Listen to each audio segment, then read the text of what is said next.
Beyond bent. Janssen! And Blackburn Rovers are 18 minutes away from a Premiership return. As far as Stewart, just outside the penalty area, flips it central for David Dunn.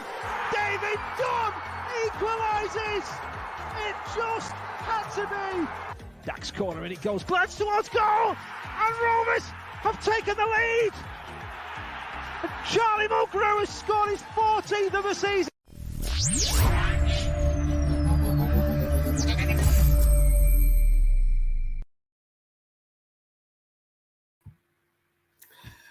Good evening, Rovers fans, and welcome to our Rovers Chat special transfer deadline show. Happy transfer day, everyone. Hopefully joining us for the next 2.5 hours, counting down to the 11 o'clock deadline, and hopefully plenty of good news to be able to share with you. We're here. We don't care that Frank Lampard's gone to Everton. We don't care that he's spending 40 million on Dele Alli. We don't care that Newcastle are buying their way out of the trouble. We don't care that Bournemouth have bid for everyone, including the kitchen sink, just to try and annoy everyone in the Championship. We're here for all things Rovers. So you can see I'm joined by two fantastic colleagues today, Ryan and Jacob. Evening to you both. Thanks for joining us. Thanks, Jonathan. You are equally fantastic as well. And good looking. Well, this can't get any better. Thanks very much, Jacob. So yeah, like I say, we're joined by Jacob from the Lancs Live, who's here to keep us up to date with what's going on. Thus far, just a summary of the day. We'll focus on the main sort of talk around Joe Rothwell shortly. We've seen a couple of outgoings at Rovers. Con McBride off to Queen's Park in Scotland, and then just recently announced, just as we was about to go live, Harry Chapman joining Burton Albion on loan for the second half of the season, which is not a surprise. We are hopefully, and we'll find out from Jacob soon, expecting the arrival of Ryan Giles on loan from Wolverhampton. And then hopefully, because we've still got 2.5 hours, there's still a twist or two left in the tail. And maybe we'll hear a name or two we've not heard so far. So do keep your comments, questions coming in, much appreciated. We'll do all we can to get the questions asked and answered. So Jacob's going to be with us for the next 45 minutes or so. Then we've got Rich Sharpe joining us from the Lancs Telegraph at some point. And then as we approach the last final hour of the show, we've got some of the Rovers Chat contributors on as well to take any questions and give a summary of the transfer window. So yeah, we'll... I suppose actually myself and probably many people included expected the main saga of this transfer window to feature around a certain Chilean. But bar a sort of like a flurry of fake news coming out in the last hour, and as Jacob kindly put out, Barcelona bid 5 million for Ben Brereton Diaz's fishing rod. It's gone quite quiet on that front, and it's actually the Joe Rothwell saga that's sort of really picked up momentum and been a bit of a roller coaster over the last few days. So Jacob, I'm going to ask your take on it in a moment, but before we go into this, I just wanted to sort of say something that I think's pertinent to myself and also fellow Rovers Chat contributors and many Rovers fans that I've seen today. It's obviously been a difficult situation for all fans, Rothwell, over the last few days, etc. And it's been quite a difficult time to know what's happening. There's a lot of rumours gone round. No one's really knew what the truth is, etc. And it just shows that from in the know account starting how things can spiral, and some of the abuse that's gone to his family, his wife, comments about his children has just been so uncalled for and just never right in any wake of life. They're human beings. They're like us, me and you. They're people that make mistakes, and it's I think I'll echo some of the messages that these are people's wives, their sisters, partners, etc. And no one would like it if their family, their friends got that sort of abuse. So in a time where mental health is very personal, people just take it a moment, have a think before you post this sort of stuff. So yeah, I just felt that was pertinent to say. So Jacob, over to you then. What has happened over the last week with Joe Rothwell? It's sort of been crazy, really. I think we all sort of expected that with the three main out of contract players being Rothwell, Lenihan and Nyambi, there'd be a bit of speculation going through the window. Obviously, Brereton Diaz was the main topic of conversation. A lot of clubs obviously interested in him, but given such the market conditions at the minute, the sum that Rovers are demanding, and that never really come to fruition with any club really. And then obviously with Rothwell, Bournemouth they have been interested. I've obviously seen a lot of people today saying it's not great mind games from them to unsettle a player who's at your promotion rivals, but they've needed a number 8, which is why they're going for Todd Cantwell. They need somebody who can sort of drive forward and be the link between attack and defence. They've been craving that, and Rothwell obviously fit the bill. Obviously out of contract in the summer, and they thought they'd be a coup for them. So that speculation sort of obviously gone through January, and it's accelerated the last few days. And it reached a point where the player was turned by it. Bournemouth actually making bids for him, and obviously he's enticed by the project, I imagine. I can't say, obviously, don't know the details of how him and his agent sort of approached it, but I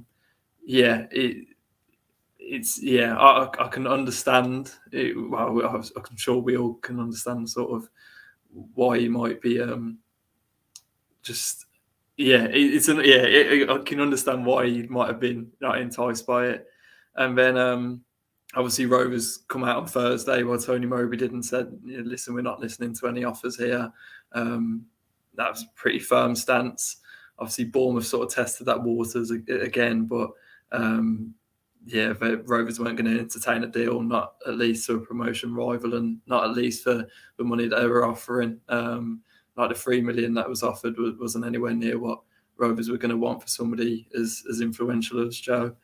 And so, it sort of left us in a bit of a limbo of a situation, really, where you've got a player who's obviously been disillusioned slightly. And then it's sort of the way the saga developed. It was too late for Rovers to sanction anything anyway, really, without trying to get a replacement in on time. And I think it's one that will be settled quickly. Obviously, Joe was in training today. Didn't look all smiles, judging by the footage that Rovers delved out, but it's a situation they'll smooth out quickly. No doubt he'll be in contention on Saturday, and hopefully it's something that they can nip in the bud and put behind them, and he can sort of continue his form of obviously winning a game against Cardiff, because he's going to be integral to how Rovers fare this season. Yeah, absolutely. So obviously, Ryan, you was at the Luton game on Saturday when this was sort of like the situation was playing out.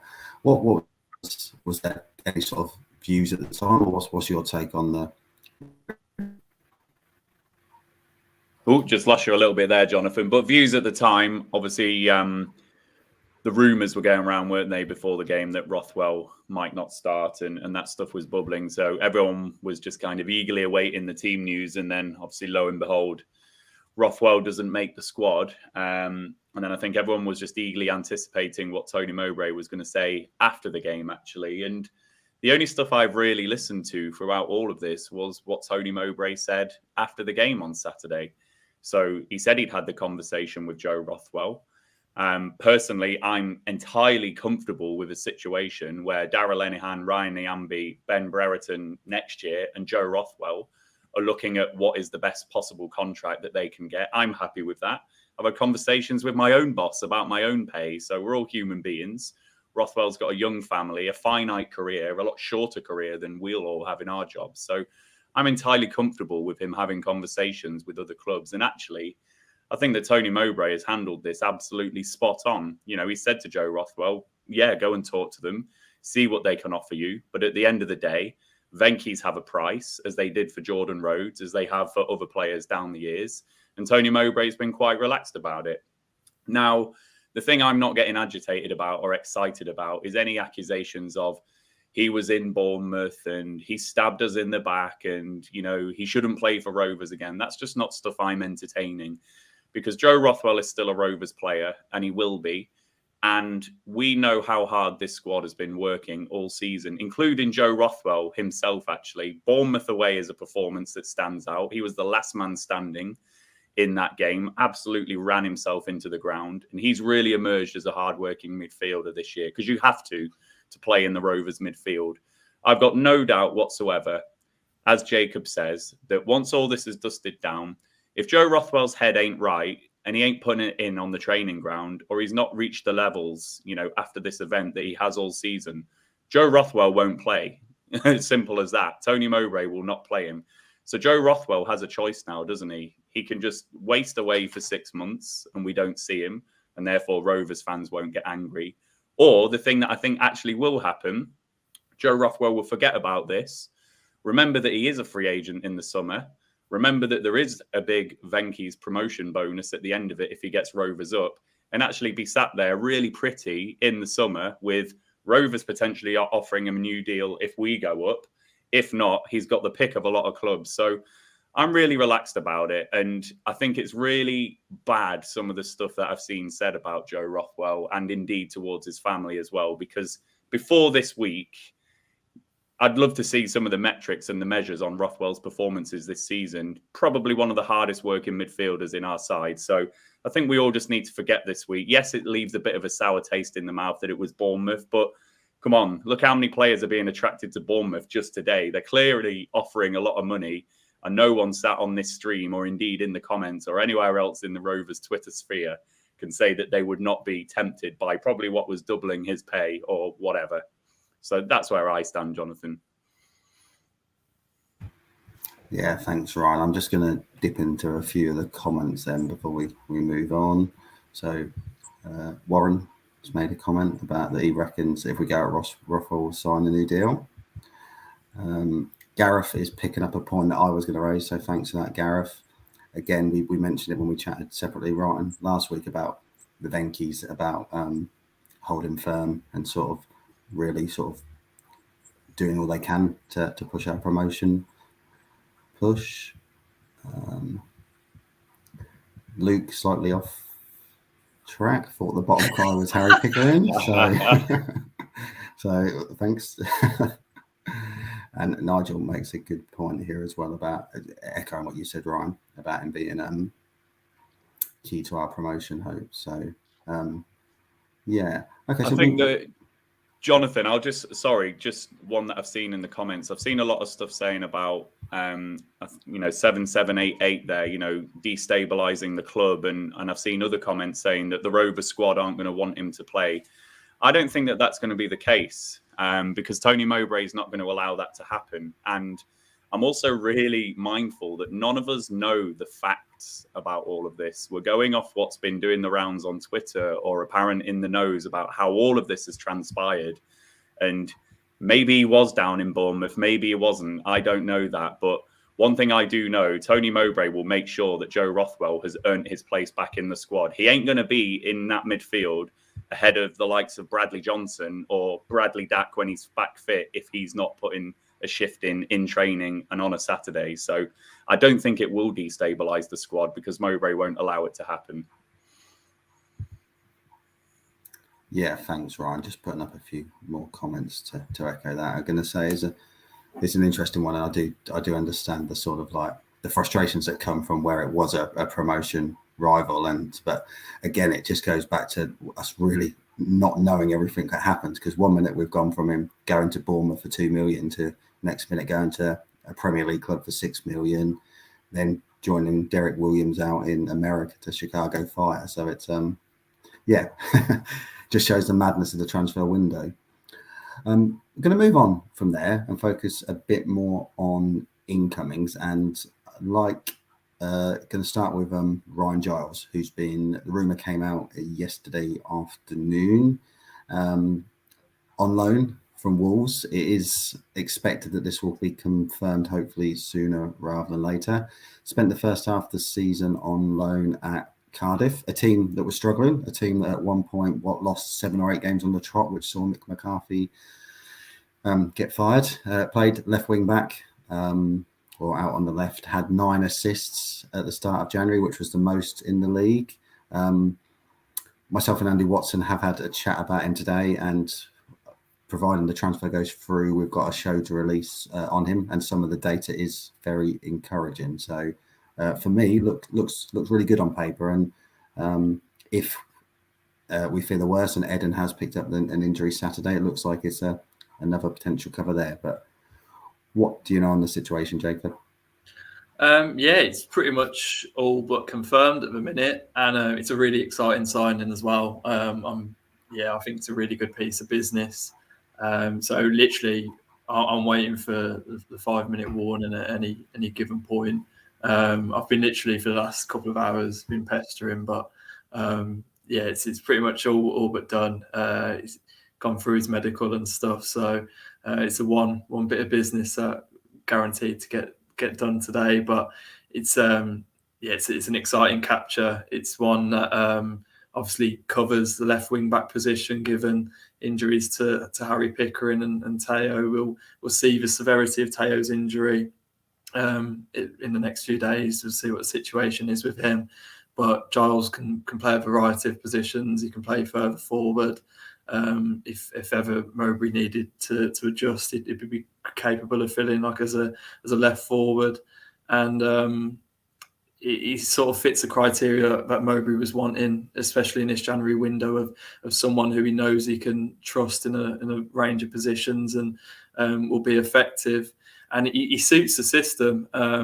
Obviously, compared to last year, Rovers are a lot more of a direct team, like to play on transition, and obviously, as we've seen against Luton on Saturday, while they didn't necessarily have a target man, especially in the second half, after Sam got injured and until Ayala came on, but they were trying to get balls in the box, and some of it was just lacking a bit of quality. And he tops the charts for deliveries, for chances created, crosses into the box, and it's a move that would have been tailored by Wolves as well. They've got a strategic player marketing manager who covers the loans, Matt Jackson, and they picked Cardiff at the start of the season, obviously because of the way their style under Mick McCarthy was a direct approach, and they've seen that as a good fit. So no doubt they've gone through it with Rovers and obviously seen the way that we play at the minute, and it just seemed to be a perfect match. So sort of looking forward to how he'd fare. Obviously, attacking wise, he's been commended for the way he contributes in the final third. Obviously, some questions on his defensive acumen. So, I suppose we get that a little bit with Teo, and it probably makes us appreciate Harry Pickering a lot more. But he's definitely one to watch in the coming weeks. Yeah, absolutely. It's quite interesting on that defensive stats, because that's something that me and Andy did discuss, and Andy delved into the data a bit more, and it's possibly more the fact that he didn't have that many defensive duels as opposed to losing many defensive duels. But I think that goes to your point, Jacob, about the Cardiff and the Mick McCarthy style with their centre halves of Morrison, Flint and Nelson. They were the bully boys at the back. They were the one making the tackles, weren't they? So yeah. Your thoughts, Ryan?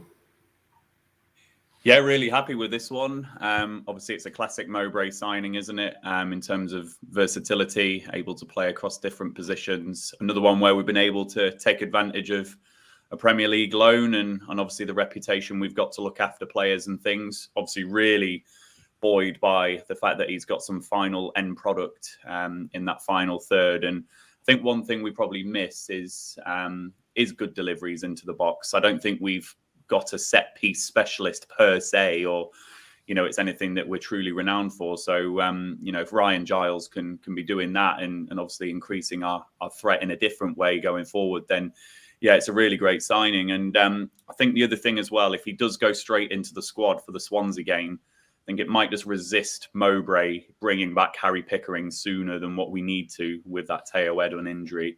I think if we hadn't made that type of signing, I've got no doubt that Zay Falk might have filled in there at left wing back. But I think now we can just really look after Harry Pickering, make sure he comes back at the right point, and hopefully have Pickering fit for the remainder of the season. Because, yeah, like what Jacob said, Pickering is hugely important to this defensive unit going through the remainder of the season. So yeah, really good signing, and yeah, the fact he can fill in that midfield area is good for us as well, isn't it? Yeah, absolutely. There's could be a slight bit of ironic if his debut happens to be at Swansea, having spent the first half of the season on Cardiff. But yeah, hopefully that we'll have it in the next 2 hours to announce to everyone that it's happened. I know, obviously, as you've touched on, Jacob, the Rothwell situation has probably stopped a domino effect of a busy day, which a lot of us probably had expected 24 hours ago. At the same time, when Giles signs, that will be our 5th signing of the transfer window. Can we expect anything else? Have you heard any rumblings of anything else possibly happening in the next couple of hours? The suggestion was throughout the day there was like a couple of irons in the fire. They were looking at some permanent deals. I think Rich mentioned earlier on about the Exeter City right back, Josh Kay. Was it? Yeah, sorry, my head completely went then. Yeah, Josh Kay from Exeter, and Rovers sort of had the option of looking into him, but nothing really materialised on that front. But it's sort of been dragging on, and there's not really been any names. And at the minute, it doesn't look like there's going to be anybody else. But I do remember the last transfer deadline day when me and Rich were both saying that it doesn't look like anything's going to happen. And then all of a sudden, we had a collapsed Madger transfer and then Ollie Burke spring out of nowhere. But as things stand, it looks like it's just going to be Giles today, and then that shapes up the squad for the rest of the season. Yeah, well, you never know. We might get another. Steriakis was a late one as well, I think, out of the blue, wasn't it? A couple of windows ago. So on that basis, then, if that is business done, that's 5 signings this window. What's your view on how successful it's been of a window for Rovers? I think it's been a good window. It would have been even better if Markande hadn't been injured, because I feel, I said at the time when they signed him, I felt like he could be a difference maker in many games towards the end of the season. Obviously, got cover at wing back now, which was sort of a concern at the start of the month. And Ryan Hedges is a astute piece of business, and quite glad that the club sort of pressed ahead with that and didn't wait until the summer. It's quite a good acquisition to bring in, because he's like others that we've seen, he's capable of playing in a variety of positions, and judging by what's been seen in training, I think he'll be vying for one of the forward roles, which is crucial at the minute, given obviously Sam's injured, not sure on the severity of that. Redder's injured, still waiting to hear if he's going to be back in contention this weekend. Ben's coming back from international duty, and Tyrese is still a few weeks away as well with a hamstring issue. So I think maybe there is a good argument to suggest we would like perhaps on the probably need another forward option. But if you consider that Rovers haven't lost any of their key players, which I think was probably the main concern heading into this month, then you can't argue with that. And I think if you look at some of the other teams around us, obviously they've strengthened as well.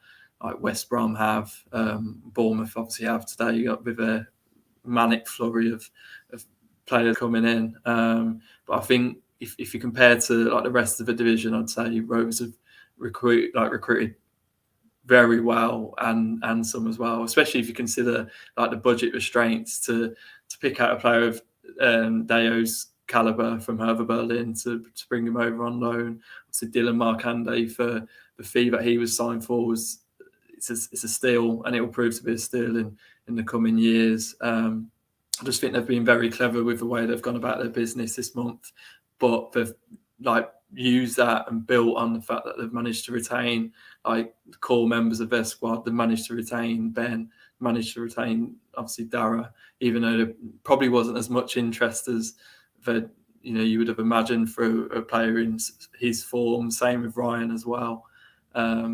So yeah, just keeping us like this core together, keeping the squad intact, and then adding to it. It's I think they're in better shape now than they were at the start of the month, if you were to ignore injuries, of course. But I suppose every squad has their has a little patch where they go through a rough period with that.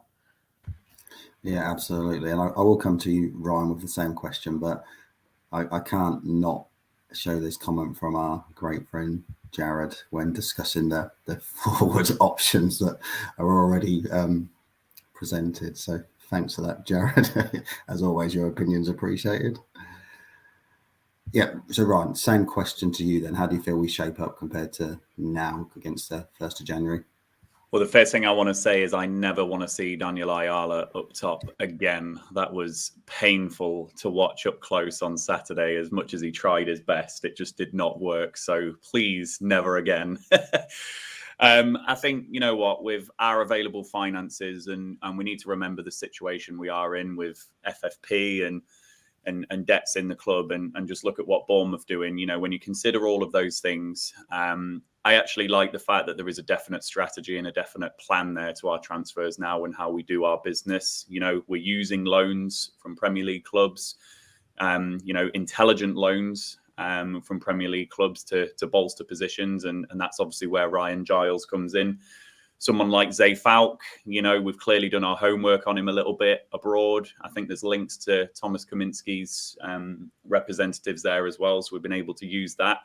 And already he looks a really smart signing. And to get him on that loan to buy as well is good business on us. And obviously that loan to buy option will just help out financially as well. James Brown obviously does fit into that category, doesn't he, of buying someone, taking a bit of a chance like Tyrese Dolan and seeing if they can come good. So we'll see how close James Brown does get to the match day squad. And then, yeah, Mark Hande is that's the one that's really disappointing, isn't it? You know, Saturday was just absolutely unprecedented in terms of not having 6 attackers available when you consider the 5 that we should have had, plus Hedges, who we've just signed, you know, having no one available and ending up with Daniel Ayala, quite unprecedented. But I think if we can just ride this little period that we're going through, you know, earlier on this season, it was the other way around, wasn't it? We didn't have any defensive people available and we could score goals, but we lose a game 3-2 away at Huddersfield, for example, where I thought we looked particularly poor defensively. If we can still keep it tight, have that little bit of luck with injuries at the back, we might be able to nick the odd goal like we did at home to Middlesbrough. So I think it's a good window in terms of the players that we brought in with the finances that we've got available. But I think the most important bit of business was keeping those players that were at threat of leaving the club because of contracts. And, you know, I've gone big on other streams before. If we lose Darragh Lenihan for nothing, or had we lost him in this window, I personally would have been absolutely devastated by that. I'm hoping we can now use this window to our advantage, because I've got no doubt that those agents have been in contact with clubs to say, this is what we'll pay you. And I just hope now that with the window closing, Rovers have got 3 or 4 months to start negotiating again with these players to say, right, actually, we might be able to meet in the middle on that deal. So hopefully January can be fruitful in that sense and get, you know, Lenihan is the absolute must for me. Diaz would be an absolute dream, but I can't see it happening. But Nyambi and Lenihan, maybe if we could get those 2 tied up, that would be good. So, yeah, I think in all, a decent enough window, Jonathan, with the means that we've got available to us. We ain't competing with signing Nat Phillips on loan or Todd Cantwell or anything like that. So we just need to know where we are. And the key for us now is just to keep having that luck with injuries. We had it earlier on in the season with the 4-3-3 formation. We've had it latterly with the 5-3-2. We're obviously now being tested out a little bit with injuries. Hopefully get people back, dust ourselves down, go again. And hopefully the likes of Ryan Giles will just help us go forward.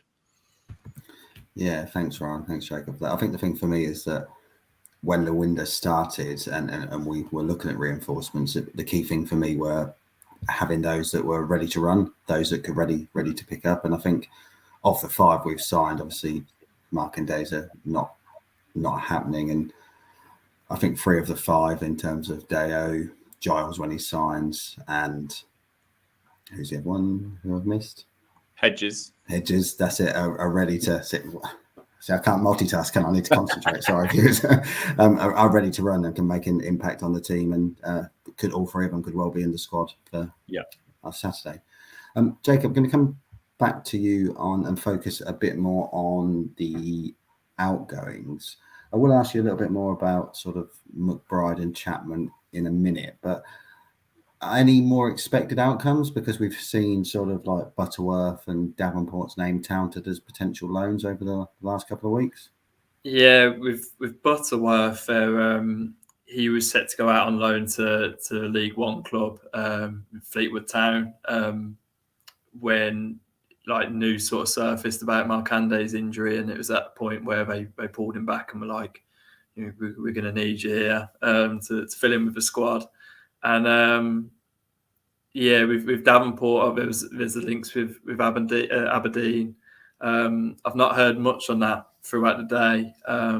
Obviously, there's still 2 hours left in the window, but it's a weird one with Jacob, because obviously his contract is obviously up, and he could do with minutes, like regular minutes, to sort of prove himself, and opportunities have sort of been sparse. Obviously, in the last couple of months, he's had the odd start here and there, but no like consistency or continuity to really get it going. And I mean, he probably would have liked minutes on Saturday, but such was the nature of the game. It's probably better to keep Johnson and Trav bossing it in the midfield.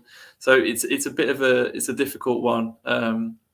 And obviously Mowbray's a manager who, like, you know, puts the players first. Obviously he doesn't want to leave a team sort of light on numbers, but he knows the importance of player development. He knows how beneficial it can be to get regular minutes, just to, you know, prevent your development from being stunted. So I've not heard much development on either Butterworth or Davenport, but it's a case of whether you keep them just to ensure that you're not light on numbers at any stage of the season, or be beneficial to their development over the coming months. Yeah, it is a tough one, isn't it? Because I feel that the Davenport, as you said, he's out of contract. I don't see him being a Rovers player next year, whereas Butterworth, I see having more of a future at Rovers, but it's a fine balance between going out, which I think a majority of people think would be a benefit to him, but if he does go out, does it leave us too short at the moment? So that is a tricky one. What about your thoughts on McBride, Chapman? To be honest, with Conor McBride, I genuinely thought that he'd have at least one League One loan sort of lined up for him. There was the links to Crewe at the start of sort of towards the middle of the month, actually, that seemed like a perfect fit. Obviously, Crewe was struggling for goals.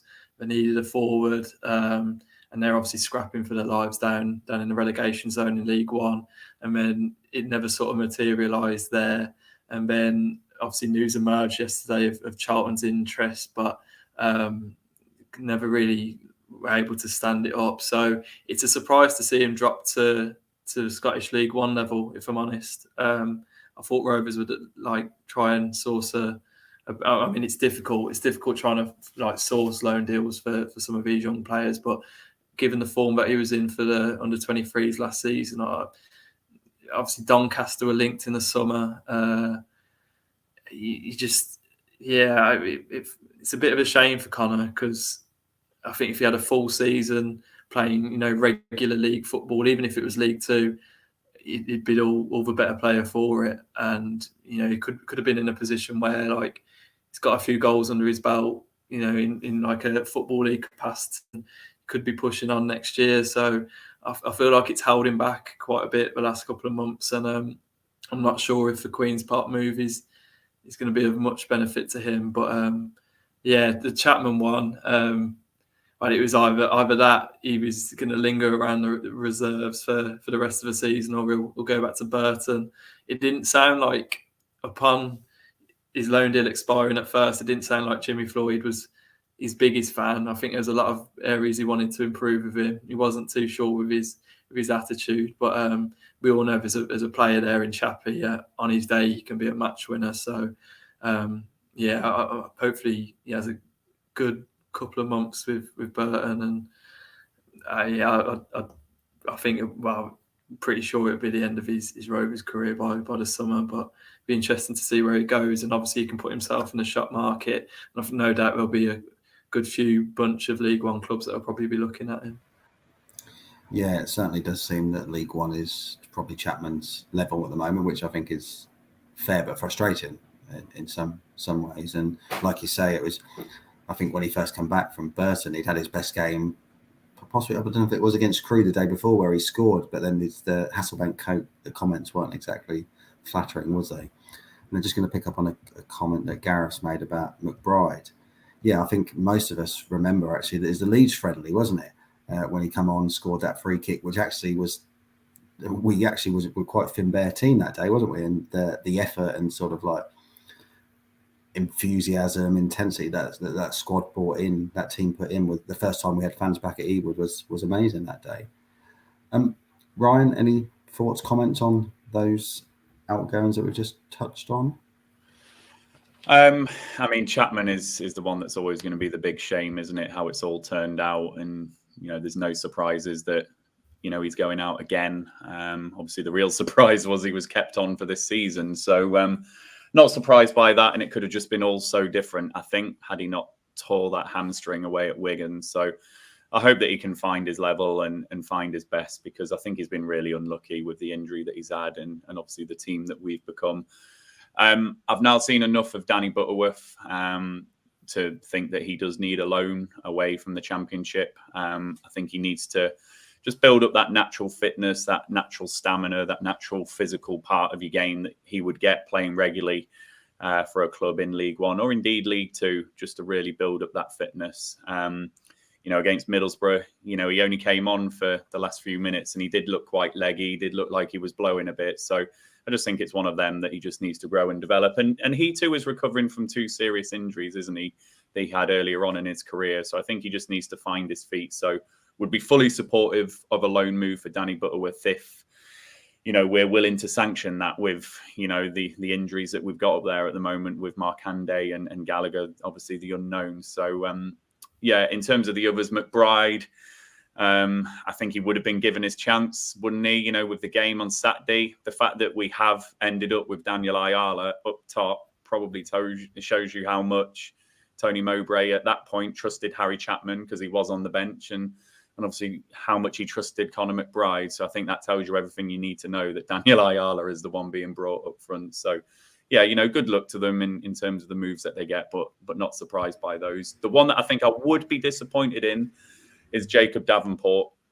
I think that Hull away game when we lost really showed that when we don't have Lewis Travis in the midfield, that we do suffer. So if Travis was to pick up a suspension or an injury, for me, the like-for-like replacement or the closest that we've got in the squad is JAQUOB Davenport. So I would be keeping him around purely for the cover on Lewis Travis. So I would be disappointed if we did lose JAQUOB Davenport for those reasons. Yeah, I think it's a fair point, because I remember when after the Fulham game, when we started the unbeaten run, the first 2 games of those, Sheffield United and Bristol City, Davenport actually played quite a lot of minutes, and I think I read that he'd only played probably about less than 20 minutes of action since then. So it has raised a couple of questions recently, hasn't it, when Trav wasn't there and he's not been the like-for-like replacement. JAQUOB, there is one person that I did miss to ask you about, so thank you, Robert, for highlighting this. Jack Vale, any news, movement, word on him getting a loan move out? So as of this morning, it was seemingly set that he might be going to Salford, reuniting with Billy Barr, who's obviously the assistant to Gary Bowyer at the Peninsula. Again, I've not heard of that, but I think there will be one departure between now and the deadline. It could be Jack, but he's another one who you could fit in along with Conor McBride, where if you look at how well Sam Burns has done already in the space of a couple of weeks at Scunthorpe, managed to get them an opportunity in the Football League, no doubt their talent will showcase what they can do and be beneficial for it. And I think, obviously, going back to Conor McBride as well, seeing how well Sam Burns has done, obviously getting a brace the other night, I think, you'd be left to wonder, like, why am I not in that sort of situation? So, Jack's an interesting one. Obviously, scored a hat-trick for the under-23s last week. He's had a few loan spells in the National League. Some of them have, not quite come to fruition, really. Probably not hit the heights that were expected, but a football league deal would be good for him, especially to work under Billy at Salford would be ideal. So we'll have to see if anything happens in the next 2 hours. Yeah, thanks, Jacob. As always with these shows, it's great to get your insight, great to get Ryan's insight, but equally great to spend time just looking through the comments. So, Dizzy Thumbs, yep, doing my job for me. Hit the like button. Jared, again, in all capitals. So surely that means that you have to do it. And one that's tickled me a little bit is naive Steve's comment about when we're talking about Jack Vale and Salford. So You can always rely on Steve for the comments. Yeah. So yeah, keep the comments coming in. If you've got any specific questions for Jacob, do send them in. I've got one more question for you, Jacob, because obviously this is a mad month, a mad time. I'm sure if you kept a spreadsheet or a list of all the players' names that were mentioned, that you would fast run out of paper or be down to cell 452 before you knew it. Have there been any names you've heard or any players that we've been in for that we've missed out on, that we've been priced out on, or Bournemouth have come and stole of us, or something like that? Probably the one that pops out, probably from the last 24 hours. I think he would have been viewed as a potential Rothwell replacement, but Dembele from Peterborough. I think Rovers did have a look. Sort of like a tentative inquiry, but he's been at the Bournemouth training ground today, and I think that's pretty much all wrapped up there. I'm struggling to think of anyone else. Obviously, a lot of people were jumping on the Josh Maja bandwagon, but there's nothing ever really in that from a Rovers front this month, and I haven't seen it being confirmed by Stoke yet. I know they were expecting it to go through, but I don't know. It hasn't been confirmed yet, has it? No, the Dembele one's been confirmed since we've been on air. Yeah, I've not seen the Maja. Anything, I don't know of whether there was anything of them waiting to get Surridge out to get Maja in. I don't know. Or maybe it's another Maja medical. Who knows? So yeah, no. Well, Mowbray made it clear last week, and there was a few suggestions that Rovers were like the unnamed Championship club, but as far as I could work out, it was Birmingham that were in talks with him, and they opted to go for Lyle Taylor instead from Nottingham Forest. So, off the top of my head, I can't really think of, apart from Dembele in the last 24 hours. I should have prepared for that question, really. I'm going to put you on the spot even more, because Ross has just asked the question about, because obviously earlier in the window there was mentioned a couple of times of a signing from abroad being closed. Did anything ever more come of that? See, I have a hunch that because we asked obviously speak to Mowbray most weeks, only like twice a week if we're lucky, even more. And he'd often mention about an overseas player being close. And there's some occasions where I feel like he was referencing Ryan Hedges. So whether Mowbray classes an abroad player being in Scotland, we'll have to wait and see. But obviously they dipped into Germany to get Deo. They've still got like good links in Europe. It's something have obviously explored this window and will probably look to again in the future. But nothing really sort of materialised much else from across the channel, really. Okay. So from obviously your perspective, from a journalist point of view, your obviously job is to help to get the news out. I'm sure you get more mentions than some celebrities on this specific day of the year. How does it sort of work from your perspective in terms of finding out news from the club? How easy is it to get the news? It's a bit of it's never like quite straightforward. Like a lot of the time, I'll end up ringing agents and stuff and trying to get in contact to see their point of view. The club usually are good. Like if something like with the Rothwell bids the other week, like if you can ask like as an offer being in for Rothwell, and they'll be straight with you for it. And then, until like trying to find out the players that they're after is probably a bit more difficult. Sometimes like you stumble on it with an agent and stuff. We just spend a lot of the time trying to ring people. Sometimes like with different clubs, like you sort of know people who may know a thing or two. I guess in this industry, it's mainly about your sources, and I'd probably prefer a lot better sources than the ones I've got. But like it's probably about building your portfolio. I suppose the longer you're in it, the better you get. It's just always trying to talk to people. You can't really sort of rest on your laurels, so you're always like trying to find out stuff. And then obviously if you get a snippet or something, you get a nugget, then you sort of consolidating it and you end up like going through different channels. Like I think agents are fed up with me, to be honest. I don't really blame them, to be fair, because I'm probably fed up with myself. But it's end up making a load of phone calls. But for anybody, I know Rich would say the same, but you're only as good as your sources, really. And so that makes the difference in this sort of industry. Yeah, and it's really interesting. In some ways, I quite enjoy it more when something comes out of the blue, and the sort of like the club have really been working on it, and they've kept it behind the scenes, which is so harder to do these days. Villa do a good job of that, don't they? Villa do a very good job of that, especially in like the last couple of. That's big for you to say that as a Birmingham fan as well. I know.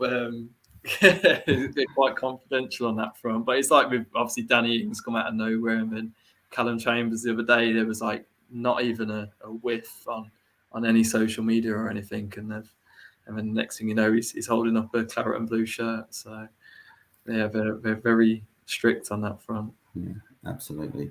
I think Foul TV has made. I actually probably say it could be all three of us, but I don't have a pet dog, so I'm not claiming that. I don't know if it was you, Jacob, or Ryan, but it was getting rather excited, like it had something to tell us, like there was a rumor out there. So. It's I've got 3 dogs, and one of them's a little Chihuahua that doesn't function properly. So. Oh, okay. I'm just gonna actually, as I've just embarrassed you there with the dog story, Jacob, I'm going to be nice here, and Duncan's put a very nice comment there as well about the work you do, and I think we would all echo that, the fact, and for Rich as well, the fact that you guys are so accommodating for us, and you're probably answering questions tonight that you've been asked 50 million times already today. So we do really appreciate it. Thank you. Duncan's a man. What a bloke. Question from Christopher has just come in as well. Anything in the James McAtee availability? Anything that Rovers looked at? I think there was a lot of Championship clubs. It sounded like Swansea were like, if he was going to go out on loan, Swansea were the preferred destination. But there was a lot of clubs that were making inquiries into him. I think it was the same with Liam Delap as well. Obviously, there's a few Manchester City youngsters that like teams would love to get their hands on, but McAtee, off the top of my head, probably about a dozen Championship teams were asking about him, and no doubt, Cool, thank you, mate. Anything you want to ask Ryan, or any further comments? No, I don't think so. As I say, I've made my views on Rothwell known, and just with available finances Rovers have got, feeling fairly happy about things. And like you, Jonathan, would love a complete surprise to come out of nowhere. I think we had that with Harvey Elliott, didn't we, when he signed on loan? I think that came out of nowhere, really. So we'll wait and see. Wait for Giles to get confirmed. Cool. Well, thanks very much for that, Jacob. It's much appreciated. Hopefully you will be hearing more from you in the next hour and 40 minutes.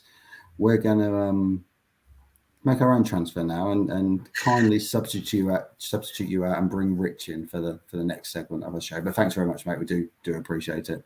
Grand. Thanks, guys. Appreciate that. Thank All you. right. Cheers, See you, Jacob. mate.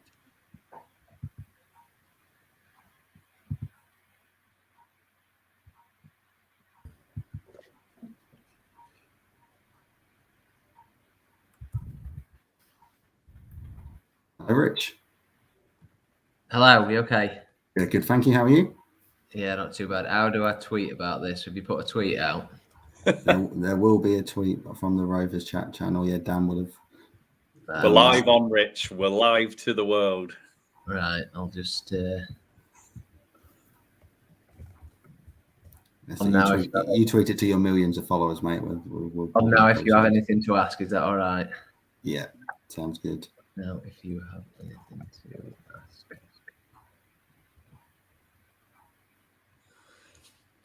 Hopefully, I just saved Rick from saying something really bad over YouTube. Well, thanks for joining us, Rich. We appreciate it. No, It's obviously really great from a fan's perspective that we can get the club's local reporters on such a busy day. So, the first question, really, how's the day been for you? Is it what you anticipated, or been slightly different? Yes, I did tweet. Somebody was asking yesterday about who they were looking for to play in midfield in the second half of the season, and I replied to say I think Joe Rothwell will be playing the Joe Rothwell role. And probably looking back, it's been much ado about nothing, I think, has been the overall thing, in that Joe Rothwell is still a Blackburn Rovers player and will be for the rest of the season. So from that point of view, nothing's changed. I think Bournemouth have known what they've been doing. They've probably had two aspects in: try and get Joe Rothwell the player. If we can't do that, we've probably unsettled a promotion rival, and I think they've certainly done that. And I think it's down as a fan base now to come together and put behind what's happened and not let it have an impact on the final 17 games. I know people will have their own views on what's happened, and it's been what it's been. And tomorrow the deadline will be shut. We'll know the squad for the final. It's 17 games, and what's got Rovers this far is a collective effort, and the fans played a part. I thought they were excellent at Luton the other day. I think a few Luton fans I could hear behind me were suggesting, like, oh, how are this team second in the league? But the fans appreciated that this is the squad that they've got, and I thought they were fully behind them and accepting of the situation they'd got themselves in, and we're right behind them, and that's going to need to continue for the final 17 games. Rich, can I just ask you something? I think I'm right in saying you're probably the only reporter out of everyone that's been quite level-headed on all of this Rothwell stuff. I've seen various reports out of various sites and Twitter and all of that. But actually, I think your reporting on all of this is never really sensationalized this whole thing. So have you always had that inkling that, as you say, it was just much ado about nothing? The one thing I will say about transfers, it's very different being in my position as in being in a position of somebody who doesn't know the players. I won't say that I don't know Joe Rothwell. I've spoken to him. I've no personal relationship with him, but I think I always knew that I have a responsibility to report what is right and not to sensationalise it, because I want Rovers to do as well as anything. I need to put what's out there is correct. And I think that was where I was coming from. So I can see why, from my perspective, on Sunday, so I put the story out about Chicago Fire. Within probably an hour, there was 3 or 4 people who were pretty good and reliable on transfers putting out that Joe Rothwell Bournemouth have agreed with Blackburn Rovers that he will be going to Bournemouth. And then my head was like all over the place. So God knows what Rothwell's was. So I could understand, like, I'm thinking, oh God, like I've put this out there in good faith. What's happened? But you have to trust in the information that you've got. I've never said that I've never claimed to be an expert on everything. I've just said to report what I've received in good faith. I put the story out that about the initial story, then checked it out again. And yeah, it was against the grain, and probably doubted myself and all the information, but you just have to stick with it. And it seems to have played out probably how I thought it might. I thought this trying to do what Mowbray the idea that he'd floated on Saturday was a hypothetical situation, and I always thought that was unlikely, and that seems to be how it's played out. Mm. Yeah, thanks, Rich. Quite a pressing question for you here, because you've gone a bit away from the norm, it looks like, tonight, and our viewers have picked up on it. So normally you have a beer in your hand. Oh no, sorry, yeah, I have. That was Oh, yeah. that was water. Yeah. Yeah, don't worry. That's fine. That's all right. We could all rest now. And Kevin, it's been a long day. See, there we go, viewers. There you go. Yeah. Breaking news: Rich is still drinking. So Yeah, no, it's taken a while, but it's 9:30. So, and we're still going as well. So, yeah. Well, that actually segues quite nicely into my next question. So, we're still expecting a Giles announcement sooner rather than later. Sooner rather than, I'm not sure what time, but the last time I checked, he wasn't like ready to go, so he was travelling up to complete his medical. So expecting that one to get done, and then I think there'll be one outgoing, which at present was Dan Butterworth. So I think they'll be the two. I had thought Davenport was going to go to Aberdeen. Reported that over the weekend. And I know Mowbray suggested after the game, he was like, "Oh, I'll speak to you about JAQUOB next week." So I was expecting that one to be a goer as well, but I think they may well be the two. Butterworth to Stanley? No, not sure on that one. I'll have to come back to you on that. Yeah. I'm not 100% sure. I know Fleetwood were in for him, but I know they've signed a few, so not 100% sure at the minute who that's to. But you feel that that's the right call, sending them out on loan? We've had a bit of a conversation earlier about it, and I think the consensus was that it was right. It's just the fine balance of whether that how short that leaves us. Yeah, there's not been many. I mean, it's probably Mowbray's tended to loan out centre halves. We've seen with Carter, McGlaw, Wharton, but attacking wise, I mean, Buckley never went out on loan. Rankin Costello never did. Travis never did. So it's not always been the plan to loan players out, but I do feel with the deals that they've done, I think they were trying to do it before, like last week, but obviously then it got shelved with injuries and unavailability, so they had no choice not to let him go. But I think that's certainly the right call for his long-term development. Yeah, absolutely. And then back to Ryan Giles then. Have you seen much of him? Do you know much about him? Do you know what you think he can add to the current squad? I've been Harry Pickering's biggest fan from even before he signed for the club, and I don't think anybody has given him problems like Ryan Giles did in that second half of the game. I thought he was excellent in that second half. Put the cross in for the goal. That was one of his assists. Thought for Rotherham, he was never really. They played wing backs. I'm not sure of him as a wing back. I don't know. I think further forward, he probably would be better suited. Maybe in a team pushing at the top end of the table, playing wing back where you're not having to, you've got more license to attack. Maybe that could work. But I think it is a very good piece of business. Looking at his numbers this season, they're as good as anybody in the division. He'd have the most assists of any Rovers player when he becomes a player. So that shows what he's done in the first half of the season. And yeah, just another option to add in. Good delivery from the wide areas, which is not something we've been able to say for Rovers for quite a while. Yeah, what was it specifically in that game at Ewood where because you've mentioned he's give Pickering a tough time, but that was a 5-1 victory for Rovers. So if he's done that in that sort of situation. Well, I think it was just after the time, where they'd lost the 2-goal lead. So when they were 4-0 up at half time, you were thinking, blooming heck, they can't blow a 4-goal lead. But the first 15 minutes of that second half, Cardiff were pretty good. Scored the goal through Morrison that he whipped the cross in, and they scored from the header. And I think Dolan score to make it 3-0 up, and then he made it 4, and then they scored again.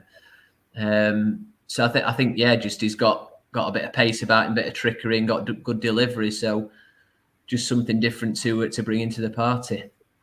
Yeah, absolutely. So as far as you're aware at the moment, though we will do like a last minute twist, that is expected the only income. Yeah, so I'll probably preempt that people are going to be asking where's a striker. My answer to that to people throughout the day is that with the system that they play, they're probably playing to what I would call forwards. So Buckley in what has become the Buckley role and 2 outside. And then from the 2 outside, you've got Brereton, Gallagher, Khadra, Dolan, Hedges. Can Giles fit into that? You've also got Mark Andy, you've got Poveda as well. So Mowbray's not one for stockpiling. I know some people would, like to see a genuine number 9. If they're sticking with the system that they've got, I think you can't just keep bringing players in, for every eventuality. So I think they'll certainly feel that they're well covered. I would have liked to have seen a midfielder come in. I think particularly with Clarkson having gone. But that's obviously doesn't look like it's materialising, and they're going to go with what they've got in those areas. Yeah. So do you think we'll continue to keep the same formation of the 5-3-2 for the rest of the season, or? I think whatever they've got the centre half, I think the thing with 3 at the back is you need the centre half. So whatever they've got the centre halves, I think they'll stick with it. Again, that's the situation where they've got the 3 that are playing. I think if Ayala could play any other, and obviously played up front the other day, but if he was a senior player of his quality anywhere else on the pitch, he probably would be playing regularly. But while you've got those 4, now you've got Zafoik, you can probably shove Nyambi and play him as a 3. He's always been like an emergency. And they've let Carter and McGlaw go. So they obviously think that they're well stocked enough there. Yeah, absolutely. So assuming Giles comes in, that's the 5th transfer in of the window. What's your opinion in terms of the window as a whole for Rovers? Has it been a good one? Are we going out of it in a better shape that we come into it? Yeah, well, I remember at the start of the window, Mowbray was asked, if you brought nobody in but kept everybody, would you be content? And he said no, that they needed bodies. The Mark Andy one's obviously clouded things that he's come in as somebody who they've spotted that they liked. They've got him on a long-term deal, so obviously there's a project there that they can build with him longer term. His injury is just unfortunate, and that's probably pushed the Hedges deal forward. And yeah, it does seem to be those areas out wide that they seem to have strengthened, happy with the spine of the team. So, and there's not been a great deal. It feels like they've missed out on many that they've particularly gone strongly for. So I think the collective effort has been with what's behind them. They've probably got more depth now, which probably covers the injuries. So as long as they can keep us anything close to the strongest 11 fit, I think they'd be fairly content with the business that's been done. Yeah, absolutely. Obviously, injuries have a bit prevalent at the moment. Just wanted to touch on a couple of particular players who have injured, and just to get the latest on them and when you think they could make an impact on the team. So we'll start with Poveda, who's obviously still with the club, taking up one of the loan spots, and then Bradley Dack. So anything you've got on those two will be okay. So Poveda, I think you're looking at. Well, when he got injured initially, I think Leeds were probably playing it down a bit more than Rovers thought, to try and make sure that the loan continued. I think Rovers always expected that he would miss the majority of the season. He has been back to Brockall, but more just to check in than anything. So I think it'll be at least end of March, April before you see him, ready to compete for a first team spot. And obviously Leeds are involved in this conversation because they're driving his rehabilitation. So as for what role he can play in the second half of the season, I don't think it's particularly going to be massive. Spoke to Dack on Friday. There's the weird thing with Dack is you want the excitement that Bradley Dack is coming back. Mowbray's obviously said that before. I think when I spoke to him after Stoke, and he was like, yeah, Bradley Dack is coming. But I think that needs to be tempered against what is an understanding that. So when he came back to the team last year, I think he was on the bench on Boxing Day and then started within 2 or 3 games. Certainly don't think that'll be the case. I think it will be more of a slower process. But if you've got Bradley Dack on the bench and it's 0-0 at Ewood with 15 minutes to go, who better to chuck on than Dack in the last 15 minutes? And all he needs to do is a couple of contributions and that is what you want. And that can be a difference maker. You don't need him to be on the pitch for 90 minutes. You don't need to be flogging him. If you've just got him available and he can do you 15, 20 minutes for 10 games this season, I think that's the kind of player that you just want to bring on the pitch. So, and the character that you're getting with Dack as well is he's in his mind. He knows where he's at. He's not pushing for more than he thinks he can do.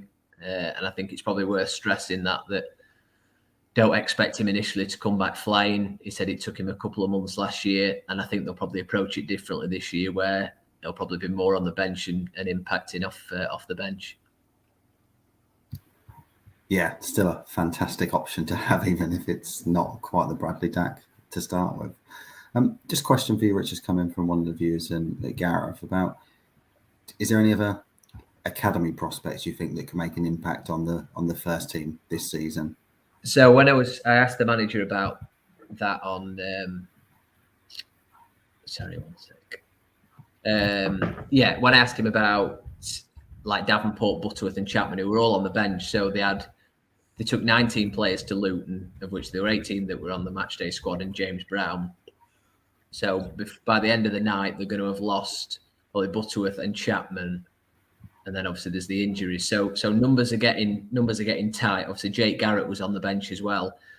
Mowbray's argument was there's no point keeping these players if they're just going to be around the squad. So you've now had a situation where Chapman didn't come on at Luton when Ayala went up top. He's not played. Obviously Davenport probably staying around, but he didn't play Davenport at Hull when it seemed like he was the option. So I think you could see Ash Phillips, Adam Wharton, Jake Garrett around the squad. Whether Mowbray says we're not going to rely on them to win his games, but these are players that they've clearly got high hopes for. I think the under-18s is a group that Rovers have seen for a few years is going to come through and have a big impact.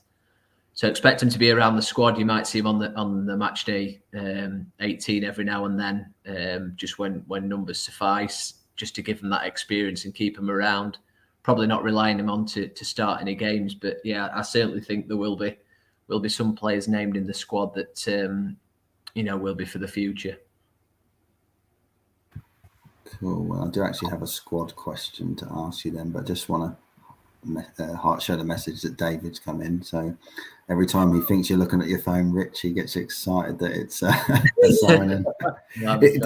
Does it happen like that? Do you get like random messages like from agents or the club? No. Twitter's your main one. Twitter's your main one than the messages. So yeah, just checking in every now and then to see what's happening. But obviously now we're down to less than an hour and a half, and we've still got a couple of deals, and obviously I've got a paper to do as well. So it's balancing out what's going to be done for the paper and what's been saved. Yeah, absolutely. I've got a question for you in a minute, but first I've just noticed in the comments that it's Ryan's birthday, so another Ryan. So happy birthday, Ryan, from all at Rovers Chat. Question for you, Rich. Obviously, it's Swansea away at the weekend, another game on Sky. What do you reckon we're going to be looking like in terms of a starting team come Saturday? I appreciate it is only Monday. So I think you'll have Kaminsky, the same back three, Nyambe, Eden. So I got a bit confused with Eden.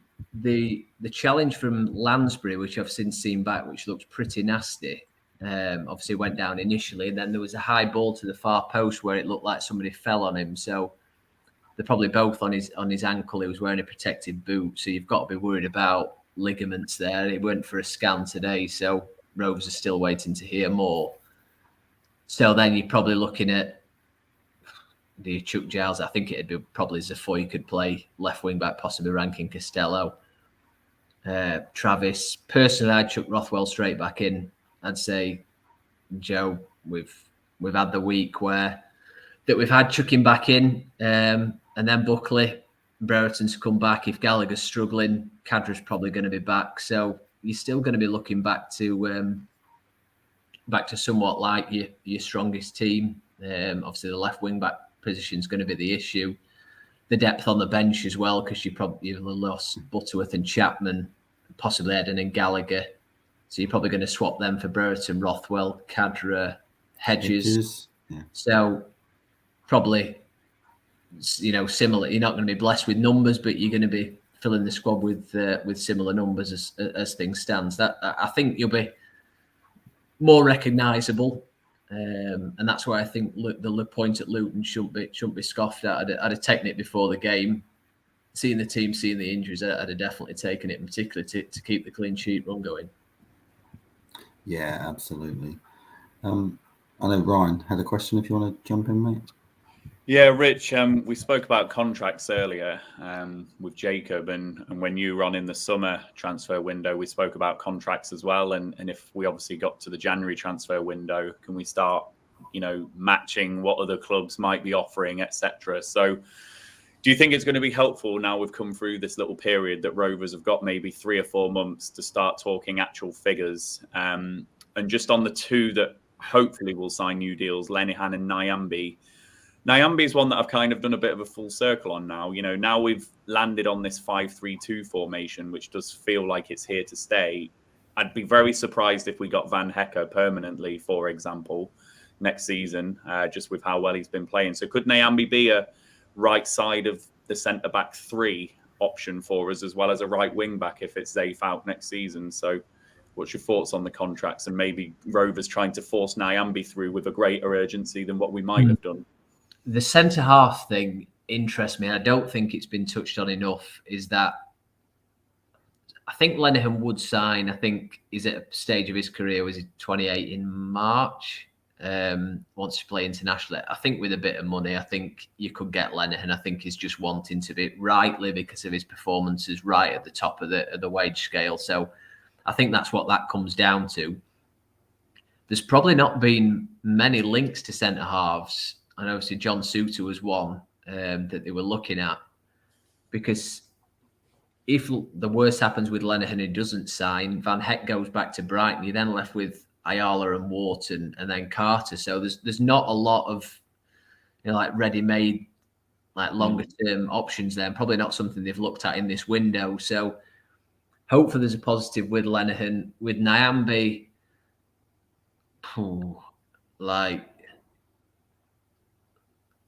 I don't think there's a chance of getting to the table with Nyambe anytime soon to be in a position to get a deal done. Personally as well, I think with the window now shut, I won't be surprised if contracts are just parked and we don't really speak much about them to the end of the season, because the best way to get people to sign contracts is to achieve at the end of the season what we all want. So I'll ask for updates, but I think it would be wise, if we do try and just park this issue. If there is no chance of any, if you're close, keep going. But if not, I think everybody knows the situation now. They know where they are with the team. We feel like we've got a chance with this team, but equally a realisation that this team could easily be disbanded in the summer through player sales and loans going back. So for me, it's just all in. You've kept these players. You've turned it. So for Rothwell, selling to Bournemouth would have been madness. But equally, I think you've got to realise that $3.5 million for somebody who is out of contract in the summer with 10 goals in 4 championship seasons, as technically good as he is, and I'm a massive Joe Rothwell fan. And I think Bournemouth, the timing of their offers, the day after Rovers went above them in the table and Rothwell was out with an injury, and then after the Luton saga, I think absolutely stinks. But equally, the money that they were offering was still quite good money.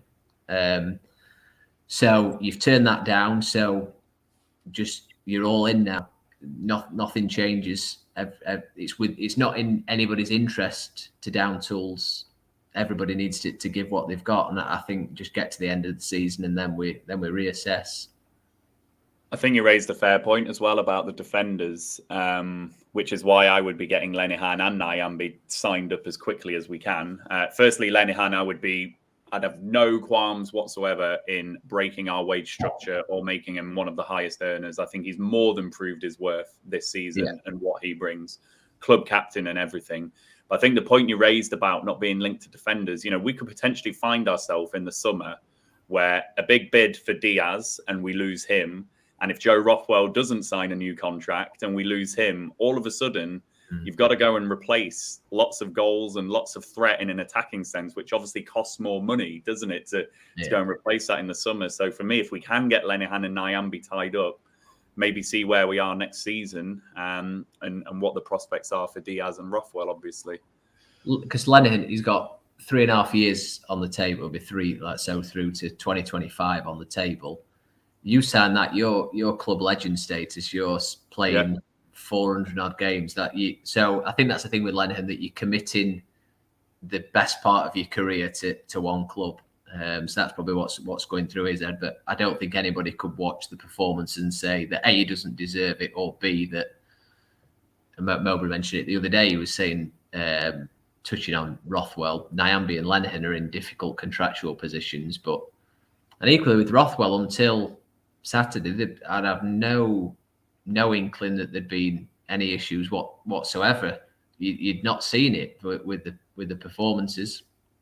And that's why I've got some leniency with him, that I can understand why it was a difficult situation with everything that's circling around him, that would be an issue. Yeah. Cool. Thanks for that, Rich. There's obviously so much going on at the moment, isn't there? And as you say, Ryan, this could be so different come the start of next season. Back to the window then, Rich. Is there anyone that you're aware of that we'd gone in for and missed out on, or anyone that we were priced out of, or come and bid us? They've done that for everybody else. Ryan Longman was a name that was put to me. Had that played down, but I think there probably was something. And then again, he plays for Brighton, so you've got a decent chance that Rovers would be in for him if they're playing for Brighton. But that would have been a permanent signing, but he's signing for Hull about 700 grand. So I do think there was money available about that kind of limit. They've probably spent 600-700 grand this window, so probably would have been a bit more to take him over that 1 million mark. The lad at Exeter, somebody got mentioned to me as well, fullback, but then again, that was a younger one long term. So I think when the opportunity for Mark Andy popped up, that was money that they felt was wise spending. I think there was the Brentford lad linked as well, the midfielder, Bidstrup as well. So there's a few flitting around, but I think they will be fairly content by the window closes with what's happened. Nobody would have foreseen or wanted the Mark Andy injury, but they've clearly strengthened in the areas that they felt they wanted to. So there was I think the European market, they probably could have tapped into a bit more, but that would have been early in the window, and equally that would have been a loan to buy. So, that would have then added to the loans. So you can only really start stockpiling so many loans. So I think with the finance they've got together, they've probably done as well as I'd have thought. But personally, just from my preference, I would have liked an extra midfielder in there. Yeah. So have they confirmed that Markaday's out for the season, or? I will confirm that Mark Andy's out. It's a serious injury. So the timing, I think, will be that he's not going to play again this season. Okay, cool. And as much as this is a Rovers Chat show, I know you cover Rovers and know a lot about the Championship. Is there any other Championship club that you've looked at and been impressed with their business during January? I mean, everybody's going to look at Bournemouth as like the standout, but it's a big thing. That is a sign that you are not happy with what's gone on. For you to check, that would be like Rovers saying we've got 11. So the team that you think that most people are naming the 3-4-1-2 formation, you're changing 4 or 5 of them. You're changing your goalkeeper. You've gone for Kiefer Moore up top, who you then got Solanke as well. Midfield, Lerma, Pearson, Christie, Cook, Campbell, it's going to be tough for them to go for it. And I think it's credit that obviously they feel that they've got a challenge on their hands, that they're having to do that, and it's a big expense to to do it. I know a lot of people look and think, oh, like, wouldn't it be great if Rovers could do that? But there was never any chance of that happening. So trying to think any other deals that have been done. QPR impressed me. I'm not really sure what they've done this window. I know they've probably kept hold of players more than anything, which I think has been the biggest thing for Championship clubs.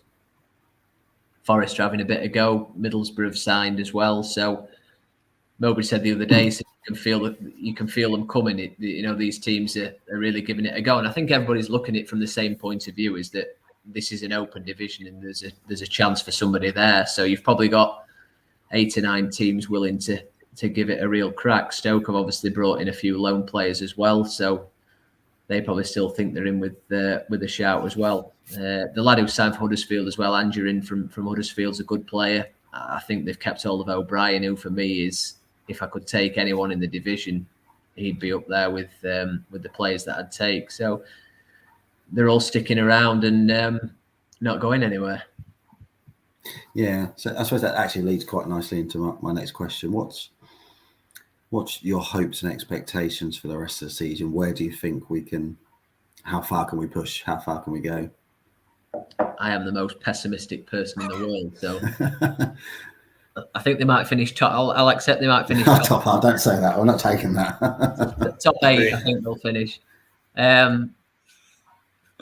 Judging at the numbers, you can't it would take something not to finish in the top 6, and I think they'll have to come through this next run. I think to take the points that they have this month with scoring as few goals as they can, as they scored 2 goals and taken 8 points. So that shows that you're relying on the defence there. So how far can they go? I think 4th. I think the top 2 would be a real effort, and it would require beating the teams around them. I think when they come to, I know Fulham are probably gone, I think. Yeah. But when they play QPR at home, obviously the big win against Middlesbrough. So with all these teams that you think, oh, can they catch him? If Rovers can not lose against him, so they play Sheffield United, who probably still a bit away, but they play Forest at home, they play Sheffield United at home, they've got QPR coming up, get positive results in them, and I think it's bonkers to even be talking about this. So I think that needs to be put in context, that the fact you're asking a question about could they finish in the top 2 would be just beyond any expectation at the start of the season. So I think without getting carried away, you have to sit and realise how far they've come. And I think that's important. But equally put into context how far they have come in the opposite way to realise the ambitions that you're talking about. Yeah, absolutely. And I was chuckling as you was talking, Rich, not because of your comments, but Jared again, he's an absolute fire. Just highlighting that you've obviously never met Alex Lomax if you're claiming to be the most pessimistic man. Well, listen to your the Rothwell thing that he did, and you could tell, when somebody's talking, you can feel inside him that they're worrying everything over in the head. And I think that's the thing with Rothwell, that everybody that you were talking to about it was so conflicted, because they realise what a talent he is. They're also realising, what could have happened. But just hoping now that, we have a clear resolution now, that people can really try and park this. I know people have strong views on it, and I'm not going to preach to anybody and tell them what to think. It's their decision. It's everybody's football club. They're all backing it in the way. But I think it's just within everybody's interest for Joe Rothwell to be a star in these final 17 games. And I really hope that he is, because I love watching him. There's not many Rovers players in recent years or the team, in fact, that you enjoy watching players in that team. And I just hope that can happen. Yeah, absolutely. One final question for you, Rich, just to sort of manage all of our expectations. Is there any chance that the Giles signing could be one that's announced tomorrow rather than today, and how that might work? Well, I hope not. No, I think it it's 5 to 10 now, so I'm expecting those 2 deals. I last rang at probably, don't know, an hour ago, and they were saying that, you know, it could still going through his medical. So, but yeah, I'm really hoping it's not a deal sheet job, and it will be done and completed. He's obviously in the building. So, but again, it's only for people like me who are bothered that want to send a paper saying that he's signed with a picture of him. You know, these things, when it gets announced, he'll be training tomorrow and be in contention for Saturday. So, but yeah, hopefully it does get done at least before 11 o'clock, so we can all get to bed and rest easy. Absolutely. You have anything else you wanted to ask Ryan before we let Rich go? Well, I'm going to put some optimism on what Rich is saying. Don't be saying nonsense like that, Rich. Come on. I think we will come top 6, Jonathan. I agree that the top 2 will be a real push for us, particularly with those Bournemouth signings. You know, you just can't match that in terms of quality, can you? And we've just got to hope it destabilizes them. But I was very pessimistic in a predictor thing that I did after the Cardiff game when I had some time on a Saturday afternoon, and I was more optimistic for rivals, and I still had Rovers in the top 6, and we've already bettered the result that I thought we'd get against Middlesbrough. So I think we will come top 6, which would be hell of an achievement. And if we get a little bit of luck in terms of who we meet in the playoffs as well, I think if you come 4th or 5th and you're avoiding that team who might be in form in 6th, then, you know, that might be just a little bit of luck that we need to hopefully get to Wembley. And it would be great if we got there. You know, I had us in 18th before the season started, so I'm personally loving this. So I think we will come top 6. And I'll just finish off, Jonathan, you know, because you're going to switch us all out in a minute. I just hope the fans can get behind Joe Rothwell after all of this. He's a young man thinking about his family, thinking about his career.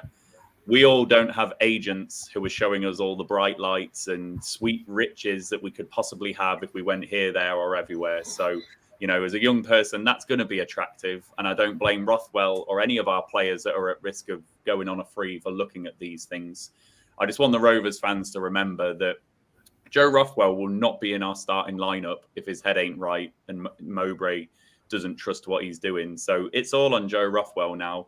And if he's in that starting 11, I've got no doubt we're going to see the Joe Rothwell that we've known and loved all season. And that is a player who we absolutely need to certainly have any hopes of the top 6 and who knows, maybe even the top 2. So I know it's annoyed some fans. I know it hurt that it was Bournemouth. I know it's hurt that he's potentially looked at that kind of deal, but we just need to be realistic about where Rovers are and now do what we've done so well this season, and that is back those lads all season. You know, let's not use this episode to create an artificial crack that doesn't exist in there. You know, that's what the players have been able to rely on all season. So, you know, let's get behind him and let's hope and pray that we see the same Joe Rothwell.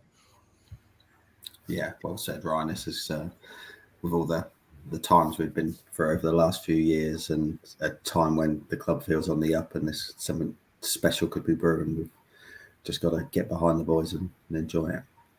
Well, at this point, I'll say thanks to both Rich and Ryan for their time this evening. Rich, as I said to Jacob, really appreciate your time. No, I'll leave you on just so I can listen in interest. Like the money for Rothwell, taking Bournemouth out of the equation, like what kind of money do you think would be fair? So, you know, if your Rovers bidding for somebody else and you offered $3.5 million for, you know, that kind of player, just find it quite interesting, you know, the levels that the money's at, because I think the offer is, while they were never going to accept it because of the rivals, just interested what people think about the level of money that is on the table, or what it would have taken, because equally would. So if a bottom half Premier League team came calling, what would you want? Or a team, not that they'd pay it, but, you know, in the lower half of the Championship that aren't going to affect Rovers, what kind of money would you be thinking would you be wanting? That's the important point, isn't it? If you had been reporting yesterday, Rich, $3.5 million to Brentford, there would not have been this fallout at all. And I think the $4.5 million from Chicago, if he'd have wanted to go there, you know, people had probably looked at it different. I think it literally is just the Bournemouth factor. So just find it interesting, the money on the table. While Bournemouth, there probably is some mischief with the timing of the odds and the bids, and, you know, obviously you know, probably not knowing that Rovers are going to accept, like the bids are the decent bids. If Joe Rothwell had 18 months left on his contract what would you be wanting him? I think these are pretty, just discussion points that are pretty interesting. That would just be interesting to see what people have got to say. Well, yeah, I'd like to pose it to the Rovers viewers, because I'm trying to think of what's the highest amount of money I've seen someone buy a player for that goes into the last 6 months of their contract, and especially a championship player. And I can't think of someone at those sort of levels that you've mentioned, like the 3.5 million. Well, and equally would last summer, if Bournemouth came and offered 3.5 million for Joe Rothwell, would you have accepted when he had 18 months left? I think it is quite interesting just what the perception is of it. It's Absolutely. all the circumstances, isn't it? It's everything combined. Yeah, massively. Even if it was Fulham, I bet the reaction wouldn't have been like this if it was Fulham. It's literally Bournemouth, I think. Yeah, no, I'd agree with that. Cool. Well, thank you both. Really appreciate your time. Rovers fans watching, we're just going to have a quick minute just to switch out Rich and Ryan and bring in some of our regular contributors for the last hour of the show, where we'll keep up to date with any incomings, outgoings, but also have a bit of a review of the transfer window so far. So stay tuned, guys. Thanks, Rich. Thanks, Ryan. No, cheers. Thank you.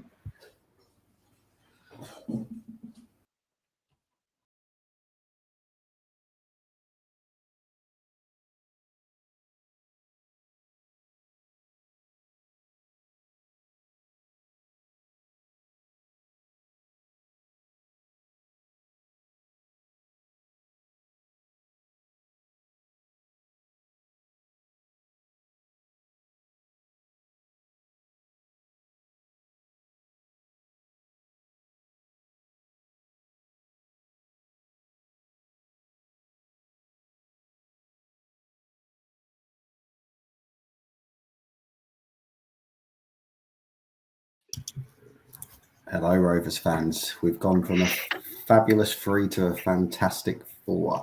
So for the last hour of the show, I'm joined by Mr. Watch Along himself, Jared. What? That's my name? Former Mr. Watch Along, Oliver Walker-Peel. And then the man that everyone has demanded comes on the transfer show, Mr. Alex Lomax. So good evening, gentlemen. How are we all? I'm good. Not bad, thank you. How are we all? I just love that I'm twice Ollie's age and he's former Mr. Watch Along. Like, I should be passing the torch, going in reverse. It's nice to have a bit of a watch along reunion. It feels like I've not had a high school reunion yet, but I feel like this is what it would be like. It's brilliant. I didn't go to mine. F them. Brilliant.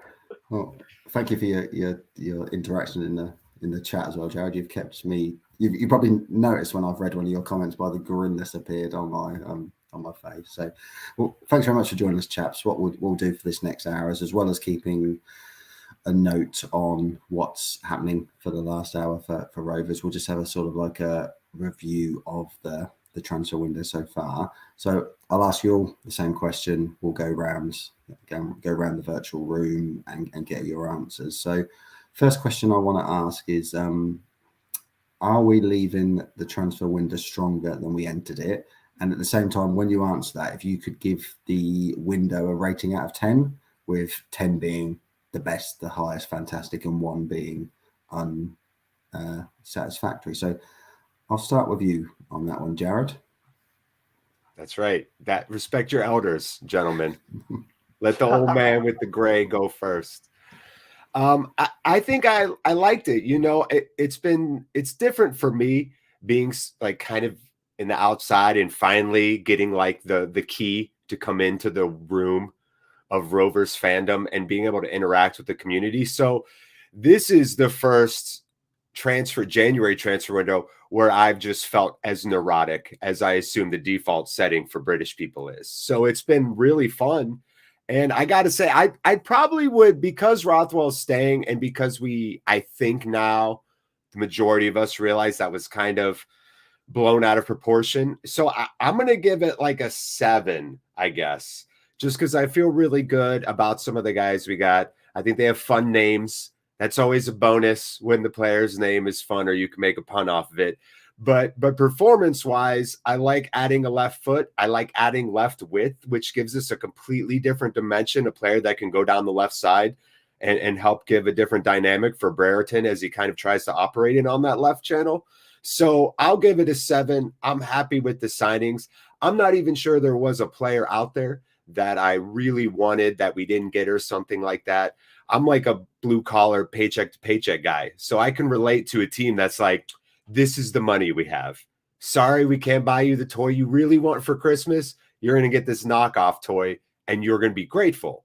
And so I'm grateful for the knockoff toy is what I would say, not as an offense to those players because they're great players, but just more in our spending power compared to the spending power of other teams going for promotion.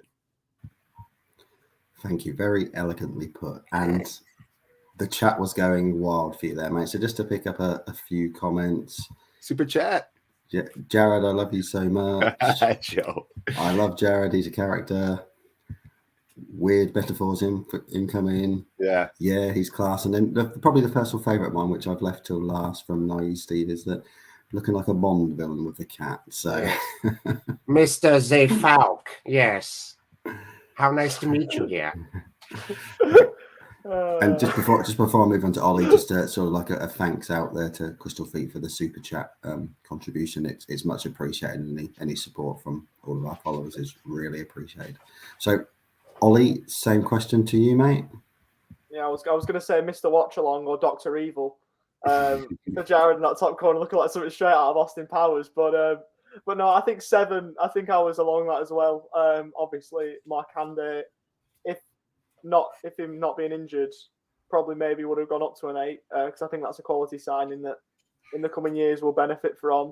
I think keeping Rothwell also helps.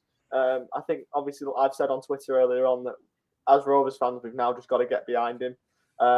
Obviously, it's less than ideal circumstances. You know, as the Rovers fans don't need lecturing on that. You know, we've pretty much been put through the ringer a little bit with it all. But he's a Rovers player now. All the abuse that's gone out to him isn't merited, and we need to back him because he's still one of our own for the moment.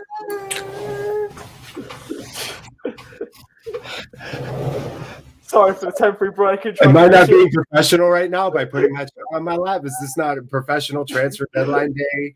We're on Skype. I got my baby on my lap. It doesn't need to be professional. She's supposed to, I gave her a bottle of whiskey. She's supposed to be in the other room watching Sesame Street. She's over here at my knee. She heard your sweet voices, boys, and she wants to see cute boys. I can't help it. The great. Go ahead. I don't mean to distract. The great mix of professional and Jared. It's brilliant. It's a perfect recipe for Rovers Chat deadline day, isn't it? You cannot go wrong. But as I was saying, I think that with Rothwell, we've just got to back him now. And I think that's another great element to it. Zefalk, I think, is a wonderful signing. I think Giles is one of the best transfers in the Championship this season, or has the potential to be after, it was so good with Cardiff. He can replicate that for him. I think we've got a player on our hands. Brown, there's not really much to report on because he hasn't really done much for us. But I think a 7's fair enough. And I think Jared's cat must also agree with that too. I turned my cat into a baby. It's pretty good, right? Pretty good trick, right? Anyone joining us at this point, this is a transfer deadline special show. So, Alex, I'll come to you with the same question. I think the reason that you can't rank it higher than what the other guys have ranked it is kind of due to factors outside of the club's own control, really.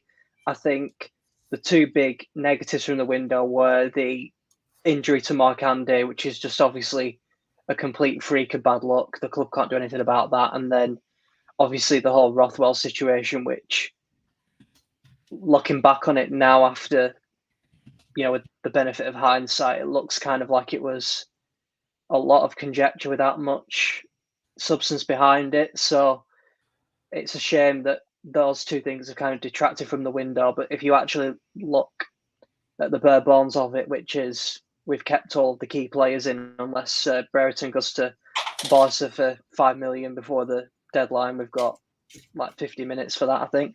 But if that doesn't happen, then we've kept all the key players in, and we've added 2 or 3, which I think will pad out the squad. So you'd have to give it a 6 or a 7 out of 10. I completely agree with what Jared and Ollie have said.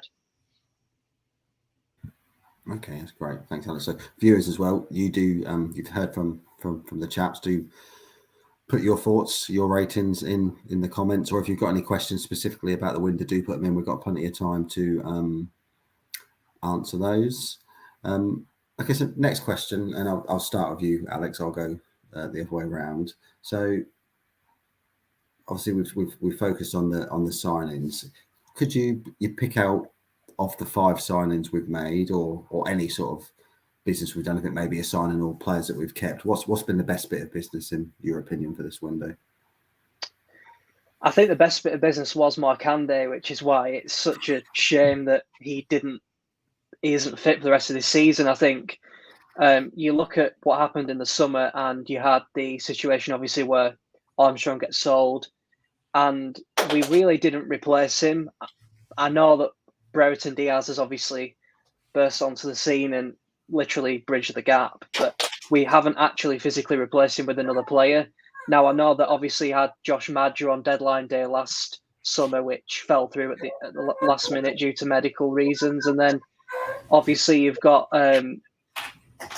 Markande in this January as well, who has obviously been injured. So that was the best bit of business for me, but obviously the club has kind of had that taken out from under itself, and obviously I think that's affected a few of the loan deals that we've let leave and various timings of that nature as well. So yeah, it's a real shame, but I think what it does show is that the club is planning beyond this season, because you look at the number of loanees in the team at the moment, and you look at also the potential of Diaz going in the summer if we don't go up, and the club needs to be recruiting to have players available in the summer so that we don't just have to do a total rebuild essentially. So I like the idea of that signing. I like the logic of it. It's just a shame that you had the injury that we had, but injuries are part and parcel of football.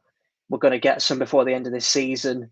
You just hope that if we do get them, they're not key players and at key moments in the season, and they don't last for too long. So yeah, gutted about that really. I can't lie. But can I say it's been a bad window? No, I can't. We've had far worse. Yeah, I think actually just really to pick up on one point you made there, Alex, is that sort of the future planning, that you can see that we're buying players for the future. We're buying players that could still impact the team now, but we know will impact in 2-3 years. We're signing people on good length contracts, so we're not in the same contract situation we are now. And also, I know I don't want to get rid of them before we've got them, but they are players with sell-on potential, because unfortunately we are in that situation. We still might need to make one decent sale a season just to keep us the right side of FFP. Before I come to you, Ollie, I'm just going to bring up a few of the viewer comments on their rating so far. So Mr. Watson, one of our own, he agrees with you guys that the Giles signing knocks it up to a 7, but makes a very pertinent point of whether it will consider it an 8 or 9 in time. I think where we finish the season will certainly help with that one. What have we got? John makes a really good point. Keeping the lads from Brighton, best piece of business yet. Liam gives us 7 out of 10. Sparky focuses on keeping the players. Gives credit to Venky's, which we have touched on a couple of times already in this show. Dom, 7 out of 10, 8 out of 10 if Dara signs a contract. And so, yeah, it's good for you comments so far, so do keep them coming in. So I'll go to you next, Ollie, with the same question about the best bit of business you feel in the window so far. I'm not going to say Markande because I'm going to keep it different. I'm going to say, as long as it happens, obviously we've got 47 minutes to go, I think Ryan Giles will be the best bit of business that we do this window, provided, as I say, as long as it gets done. I thought for Cardiff he was probably their best player when they played us at Ewood, and he was a player that, due to that, I was always having a look at thinking, he was probably a player that in the future I'll probably have a look and go, oh, that Ryan Giles, when he's tearing up for Wolves in the Premier League, I'll go, oh, he did all right at Cardiff, and hopefully now I'm able to say he did all right at Rovers. So I think he's a quality player. He'll walk into the Rovers team with the most assists in the Championship without having played a game for Rovers, which is something quite incredible. Obviously, we've got Harry Pickering at left back. The only thing I would say on Giles is as soon as Pickering comes back, what then happens to Ryan Giles? Because we've got to play both of them, I think. And it's just how, obviously, Taylor, obviously going forward, I think his quality defensively a little bit suspect. But I think that was a good sign in the summer. With the injury, we've, of course, got to top up in that position. But I think Ryan Giles is a top signing. I don't think we've done a bad bit of business. I think Hedges, say Falk, I haven't even mentioned say Falk. I think that's a top signing as well. But I think Giles edges it for me just because it's a loan deal. He's already in the Championship, already been quality. So that's what I'll go with there. Yeah, I have to admit I'm looking at that at the moment. I think I've, as I mentioned earlier, for those that were watching, myself and Andy recorded a show on Giles earlier, and some of the stats that Andy shows just show how well he does perform, how well he performs against actually really good sort of like attacking players in the Championship. So like your Harry Wilsons, your Cabanos, your Morgan Gibbs-White. So there's some really encouraging stuff. And bearing in mind Cardiff were a team that lost 6-7 games on the trot, and he was still continuously pushing out those numbers. It's just a good thing for me. So just dip into a few viewer comments again before I come to you, Jared. So Vexy's gone 6 out of 10 because it feels that we need another attacker. Richard has gone 10. So Richard, very positive. Would like to hear a bit of your rationale behind that. JH1 has gone 7. Dizzy Thumbs has been a bit more pessimistic with the Rothwell situation. So we'll probably come on to discuss that in a moment. Tom has gone at the moment 7. Get Giles in 8. Hopefully that'll go up to an 8 very shortly, Tom. And Kevin has done best bit of business is Giles and Hedges. Chris Hayes. Nice to see you, Chris. Dale Stevens, I've been trying not to mention that name, Chris, all the way through, but you've got me there. You've got me. I didn't read your comment before I'd done it. So, Jared, we'll move on swiftly. What's your answer to that question? Just to be different as well, I'm going to say a different name. So we have 3 different names. I would probably go with Giles just because he gives us a different dynamic. And part of me wants to go with the guy from Aberdeen, who I can't say his name right now for whatever reason, because he's got a left foot, Hedges. I mean, I think that gives us a different dynamic up front. But did anybody see Zayfout collapse at the end of that 0-0 draw on Saturday, right as the whistle blew? He just collapsed on the ground because he had ran his face off and worked really hard that match. And again, blue-collar guy, blue-collar town. I love when a player will work themselves to death, right? Which is a good thing that I'm not like a captain of industry or something like that. That probably wouldn't be the best for my employees. But as a general fan, I'll say Zayfout just because I really liked his work rate. And I think he's going to be a guy that's really going to give us a lot of those qualities that we appreciate out of a player, right? So I think all of them can make a case for it. But my personal favorite right now, just after watching him collapse, showing how much he was giving there toward the end of that game to keep that 0-0 draw, I'll say Zayfout because they already helped that. He did play right wing. So that will be my answer for best bit of business. So I'm not as cold on Rothwell as a lot of people. I see a lot of people saying, like, what if Rothwell doesn't play well and stuff like that? I honestly think it'll all be fine. Hopefully him and his family have moved past some of the crappy things they heard on social media, and he'll just come. And once he gets out on that pitch, you all know how it is. Once you're doing the thing, you do forget about all the noise. Once you're locked into your job or your sport or whatever it is, you're not really thinking about that stuff while you're on the pitch or while you're in front of whatever it is you're doing. I tend to find anyway. Cool. Thanks, Jared. We'll come back to Rothwell in a minute. Just going to pick a few more viewer comments. So Kevin goes 8.5. Ollie is 7.75, so very, very specific there. Joe gives an 8 with Deo going to be a star. I just really want to know how small his shin pads are because they look absolutely tiny. Who Who else we've got? I think someone said that further down actually. They want Zafe out shin pads or something for Christmas. Did they? I swear I saw that in the comments. Yeah. I missed that. I didn't see that. Is he even wearing shin pads? Can we even be sure? I think he's just wearing dad socks. Like, I don't think he needs shin There you pads. go. Knife Steve, there you go. Yeah, there you go. Yeah, it reminds me of for the older viewers, Steve Claridge, and for the younger viewers, a bit Jack Grealish in terms of shin pads. So okay, so we'll move on to the topic of Joe Rothwell, which all four of us know from our own Rovers Chat group has been a roller coaster of emotions, thoughts, opinions over the last couple of days. I, for one, as you all know, was out with the family yesterday and come back to 300 odd messages, which was it kept me entertained to say the least. So, Ollie, I'll come to you first. Do you want to just sum up your feelings on the situation around Rothwell? Yeah, I'll just reinforce what I said before. Really, he's still our player, and the fans this season have been absolutely brilliant. We saw that at Luton. We saw that, numerous other away grounds. You think of Bournemouth. You think of Sheffield United at home. The fans have been quality, right? And it's the main reason why the togetherness, though. It's one of the main reasons why the togetherness has been so prevalent. This has to continue now. Rothwell, again, you can't begrudge him. I don't think thinking of his family. Obviously, going to Bournemouth would have been a kick in the teeth. Everyone knows that. And it could have been handled better.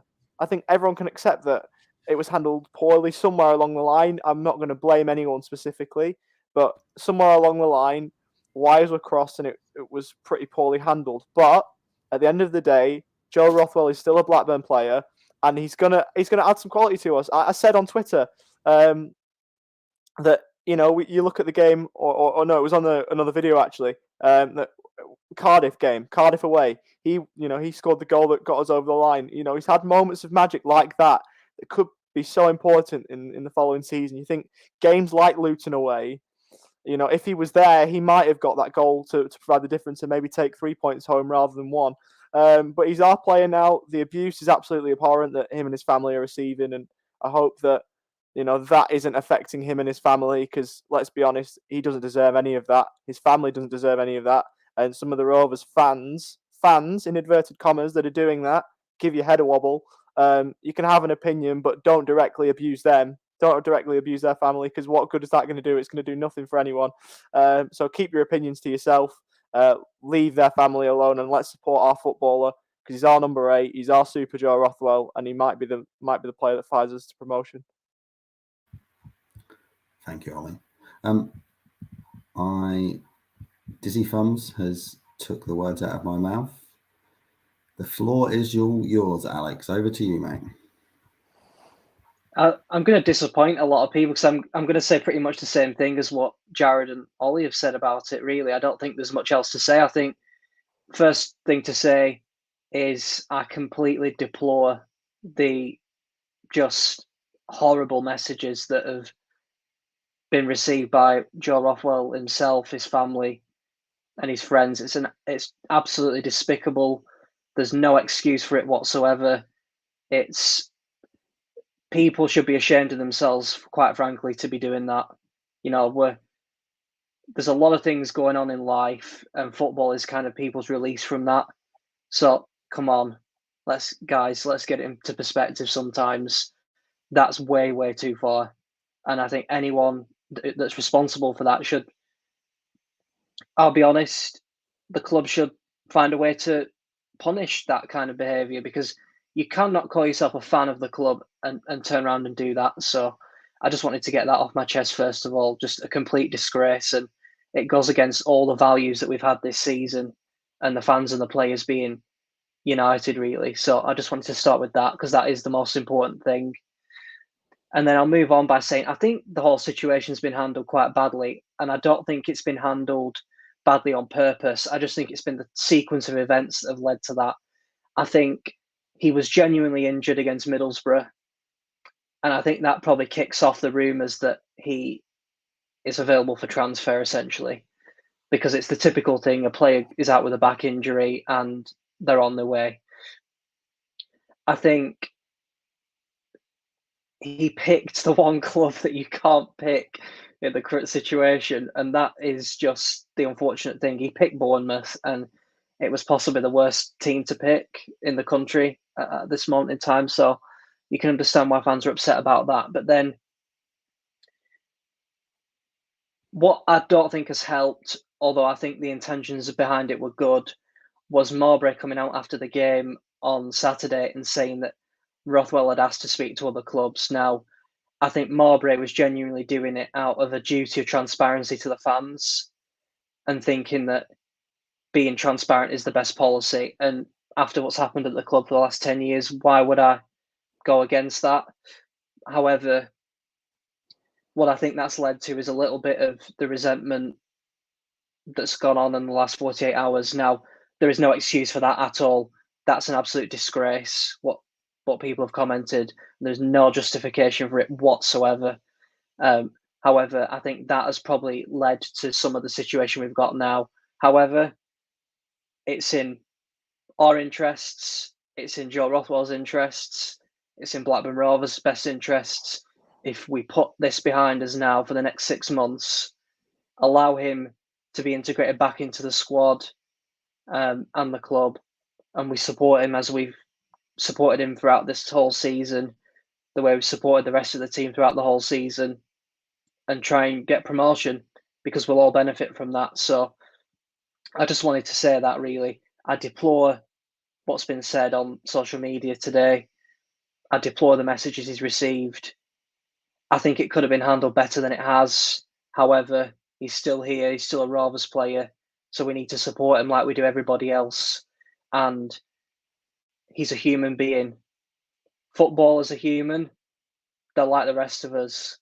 They have flaws. They're not perfect. We hold them up as role models and icons, but they're normal people with normal problems and normal families and normal friends. So come on, let's bear that in mind over the next few weeks. You know, he's a real human being, a real person.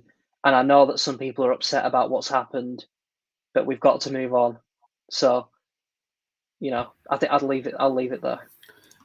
Yeah, thanks, Alex. I think as a group we'll leave that part of the conversation there and move on to other topics. But thanks everyone for their contribution. It's been a different sort of situation that we've seen for a while. So moving forward, and I'll come to you first, Jared. What's now that the window will shortly be closed?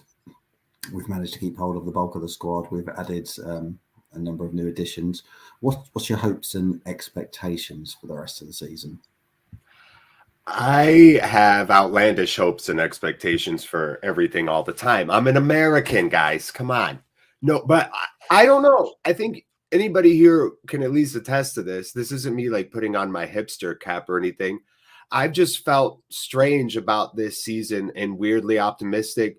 You know, back when Ollie started doing great watch-alongs and I was messaging him like this, we're going into the playoffs. You know how I know we're going? Because I have to DJ 2 weddings back to back during playoff weekend, so I can't fly to England to watch the game.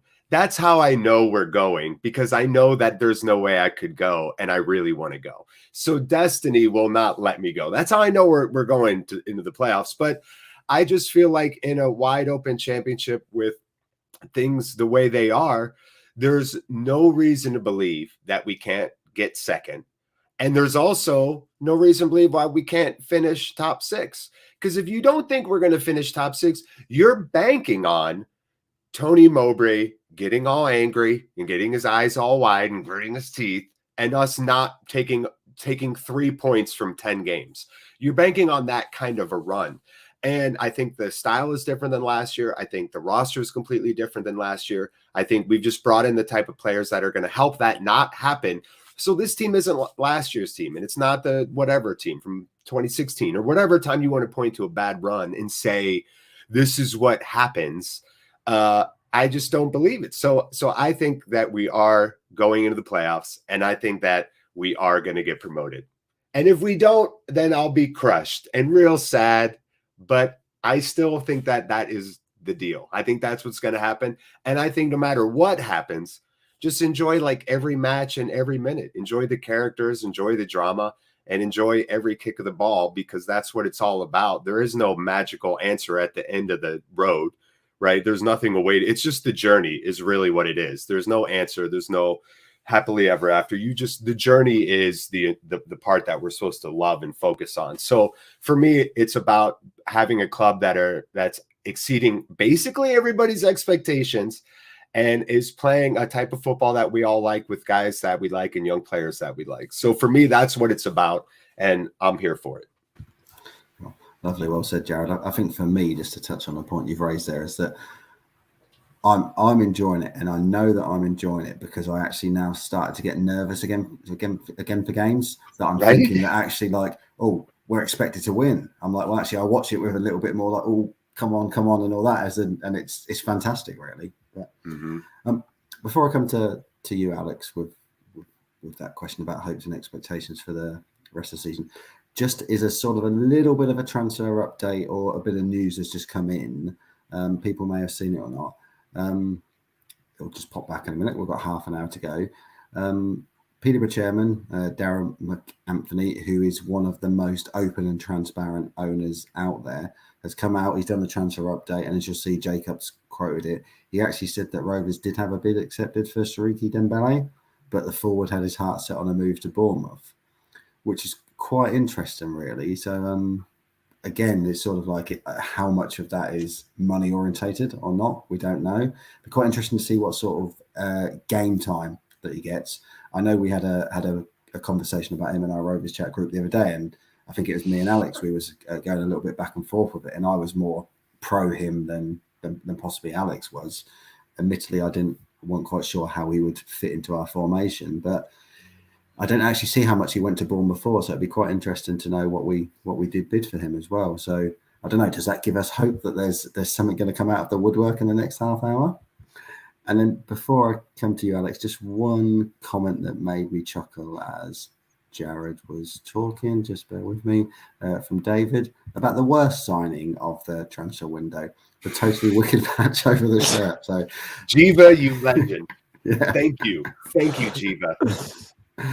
Okay, so I think Andy is on the same wavelength. Oh, and Duncan's actually said 1.5 million was accepted, which is obviously a fair chunk and a lot of money for us. So and just go back to Matt, that was Siriki Dembele, who we was talking about, who chose Bournemouth over Rovers. We had a bid accepted from. I think that also might be a slightly sarcastic comment at Bournemouth. Almost, that's how I read that when I first came across that. Was like, oh, who in the world would have a heart set on the move to Bournemouth? That's how I sort of read that. Which, if that's the case, then you're gonna have to ask the players involved. But Bournemouth's not an awful place. It's not just Costa del Blackburn, is it? No, and I probably mixed your sarcasm there, Matt. So apologies if I'm not give the comment the justice it deserved there. So that's the way I read it. I might be wrong. No. I'm normally the one to pick up on sarcasm, Ollie. So thank you for that. So I'll come to you, Alex, with your hopes and expectations for the rest of the season. I'd be a complete hypocrite if I criticised the team for not finishing in the top 6 after predicting us to finish 18th before a ball was kicked. So let me put my cards on the table first. I'd be a massive hypocrite. Now, I know a lot of people accuse me of that anyway, but that's to start. But let me just say this: if we even if we finish 6th this season, 6th, it would be a huge achievement. Like an absolutely massive achievement for the season. It would be a great season. Be under no illusions about that. But to even be having the conversation where we're debating whether we're going for 2nd place or not after nearly 30 games of the season is just, well, it's fantasy land, really. It's just not. Yeah. If I'd have said that after nearly 30 games in the season that we'd be sat either the 2nd or 3rd place in the automatic promotion fight, I don't know what I'd have said to you, but it wouldn't be diplomatic. It would not have been diplomatic. But so my hopes and expectations for the rest of the season are, I hope we do it justice. And by do it justice, I mean, I hope we don't end the season on a whimper. I hope that even if the form dips slightly, we've got to be realistic. It won't continue to the level it's been at for the last 2 to 3 months, we're going to have bumps in the road.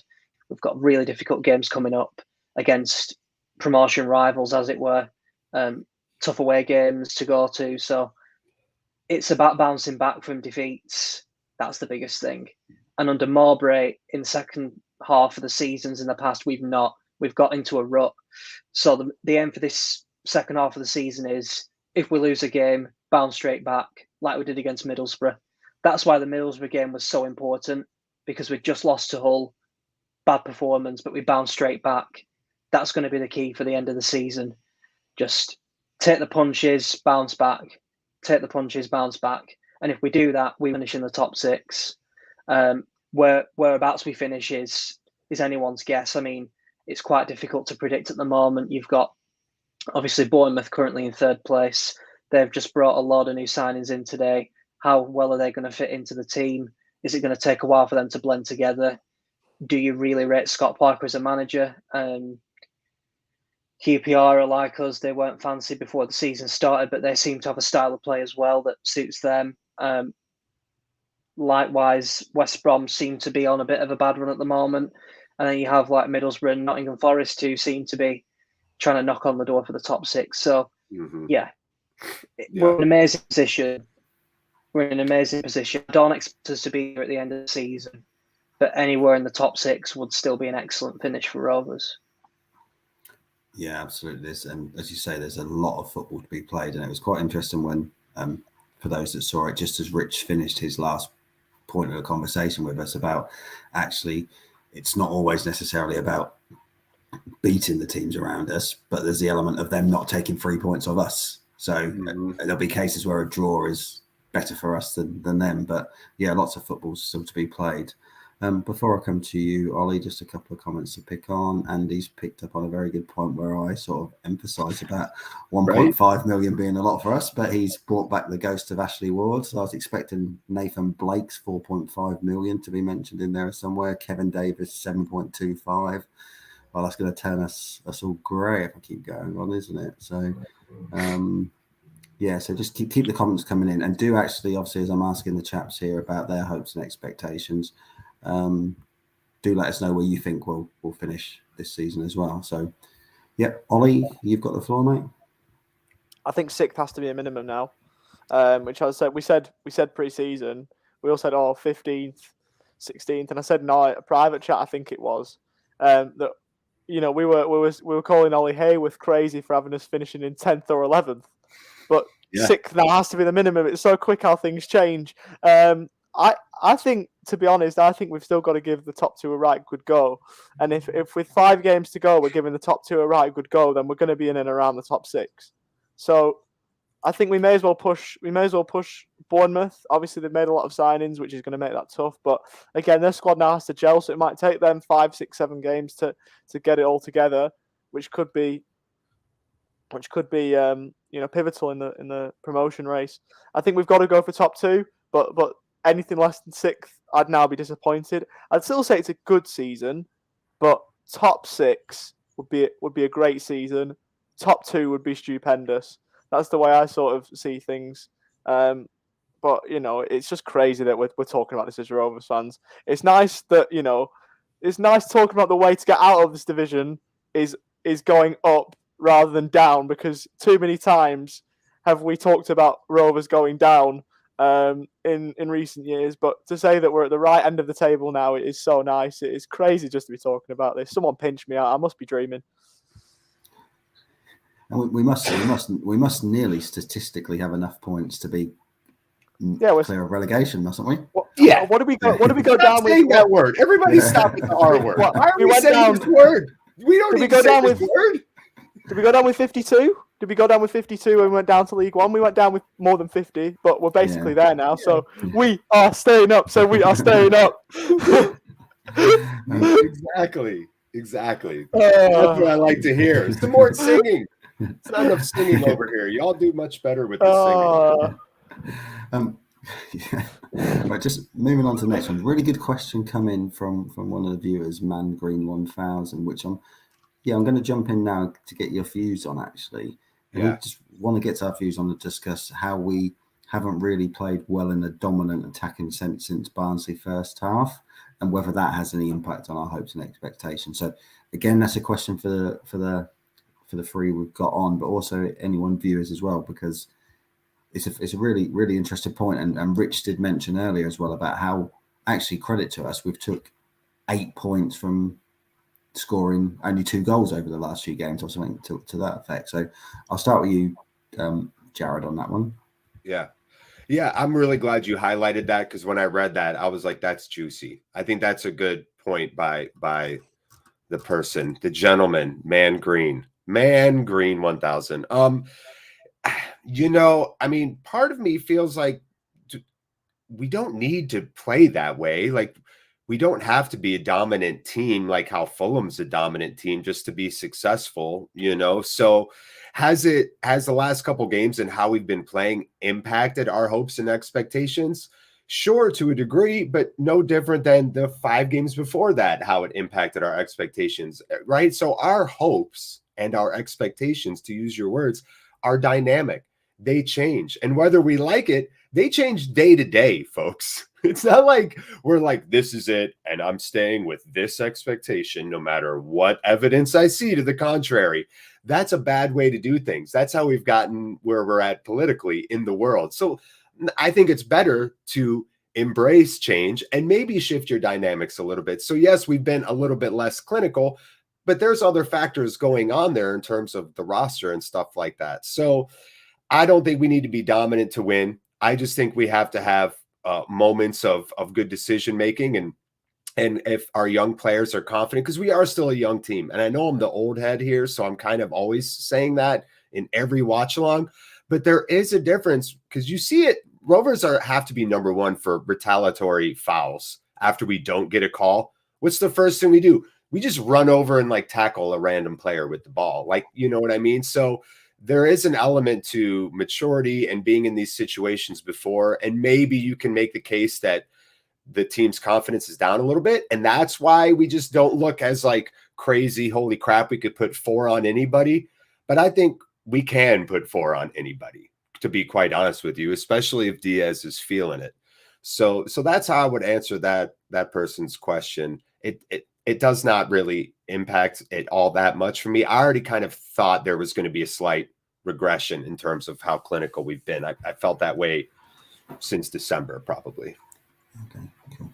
I'll come to you, Ollie, in a second, but just to pause for a minute, because I know we're getting new viewers in all the time through this thing. We've approaching the last 20 minutes of the transfer deadline. So just to sum up what has happened Rovers-wise today, Joe Rothwell staying, not moving. We've seen Conor McBride go out on loan to Queen of the South in Scotland. We've seen Harry Chapman, Queen's Park. Apologies, thank you, Ollie.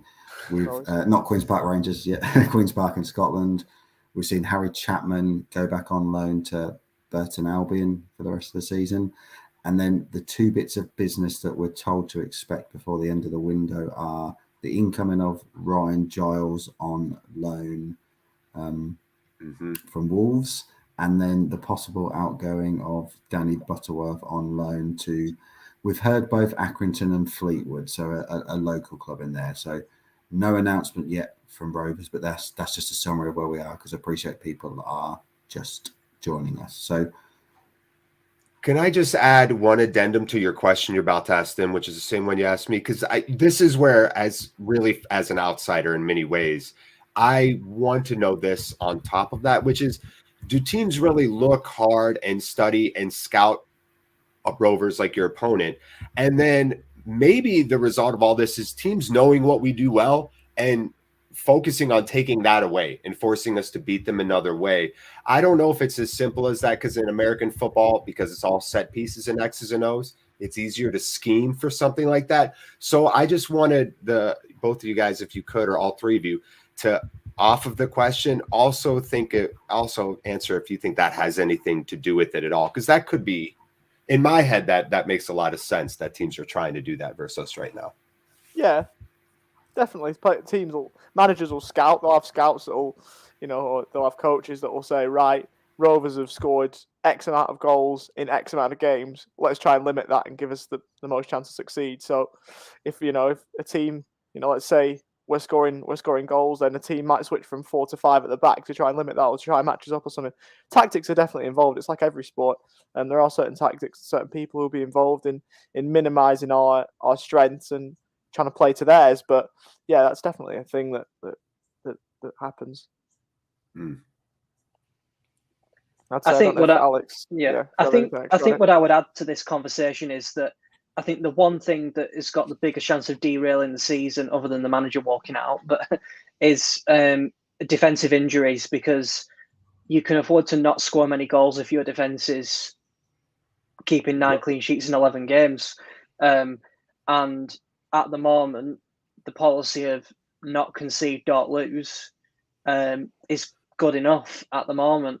And with the amount of quality in the team, you always feel like we can grab a goal and get the win. That's happened twice recently with Cardiff and Middlesbrough. Didn't quite happen against Luton, but I think the mitigating circumstances recently have been, since that Barnsley game, we've started to see injuries bite. We've had Pickering out with an injury. We've then just had a host of other injuries and just progression of the lack of options in the squad. So I wouldn't be too harsh on the team in terms of being fluid in an attacking sense. But I'd like to know what everyone's perception is of dominating games, because if dominating games is having 70% possession and not having a shot on goal, then that's not my view of domination. If domination is sitting back, having 30% possession and winning the game 4-0, like we did against Birmingham, for example, that's, to me, is domination of a game. So I'd just like to know what everyone else's perception is of that. So I think a lot of people have been duped into thinking that possession is dominance, but if possession is just around your own 6-yard box, then you're not putting the opposition under any pressure. And how many games did we lose last season by 1 goal because the team's just got a leg up against us and sat back in shape, a bit like we do now to other teams, and we just couldn't break them down. We didn't lay a glove on them. So, I don't really have any complaints about the style of play this season, because the results speak for themselves at the end of the day. And if the results continue to come in, as they have been recently, then no one's going to have any complaints at the end of the season, are they? Yeah. I mean, since having worked in the commentary space over here in Australia, I'm going to bring out one of the most cliche commentary phrases that you hear all the time at this time of the season. Good teams find a way to win matches. And I don't care if we win 7-0, if we win 1-0, if we had 100% possession, even though it's not really possible, or 2% possession, I'm not really bothered. As long as we win games, I'm not bothered how we win them. And I saw this a lot last season. People were saying, oh, we're playing negative football. We're playing boring football. I'd rather see us play good football and lose. No, I'd rather see us play boring football and win any day of the week and twice on Sundays than play attacking football and lose. Yeah. Did you see another transfer just came in for the Cherries there? Did y'all see that in chat? Ghosted by Ryan Holdred. I saw that on my phone, in my peripheral vision. That's such a good deal for Bournemouth. I know. That is such a good deal for Bournemouth. Just piggybacking off my toys reference from earlier, Bournemouth are like that big spoiled child that, like, you're like, they got all the toys in a pile and they're playing with them, and you're playing with this one crappy old toy, and they're like, I want that one too. And they grab it and pull it in. And you're like, well, I'm gonna play with this dirt now. It's like, get on the playground. No matter what anybody does, they want that thing. No, that's mine now. Oh, you're using that? That's mine now. So that's what Bournemouth is. Just a big, like, bully, like a big spoiled brat of a child that's trying to take everybody's toys.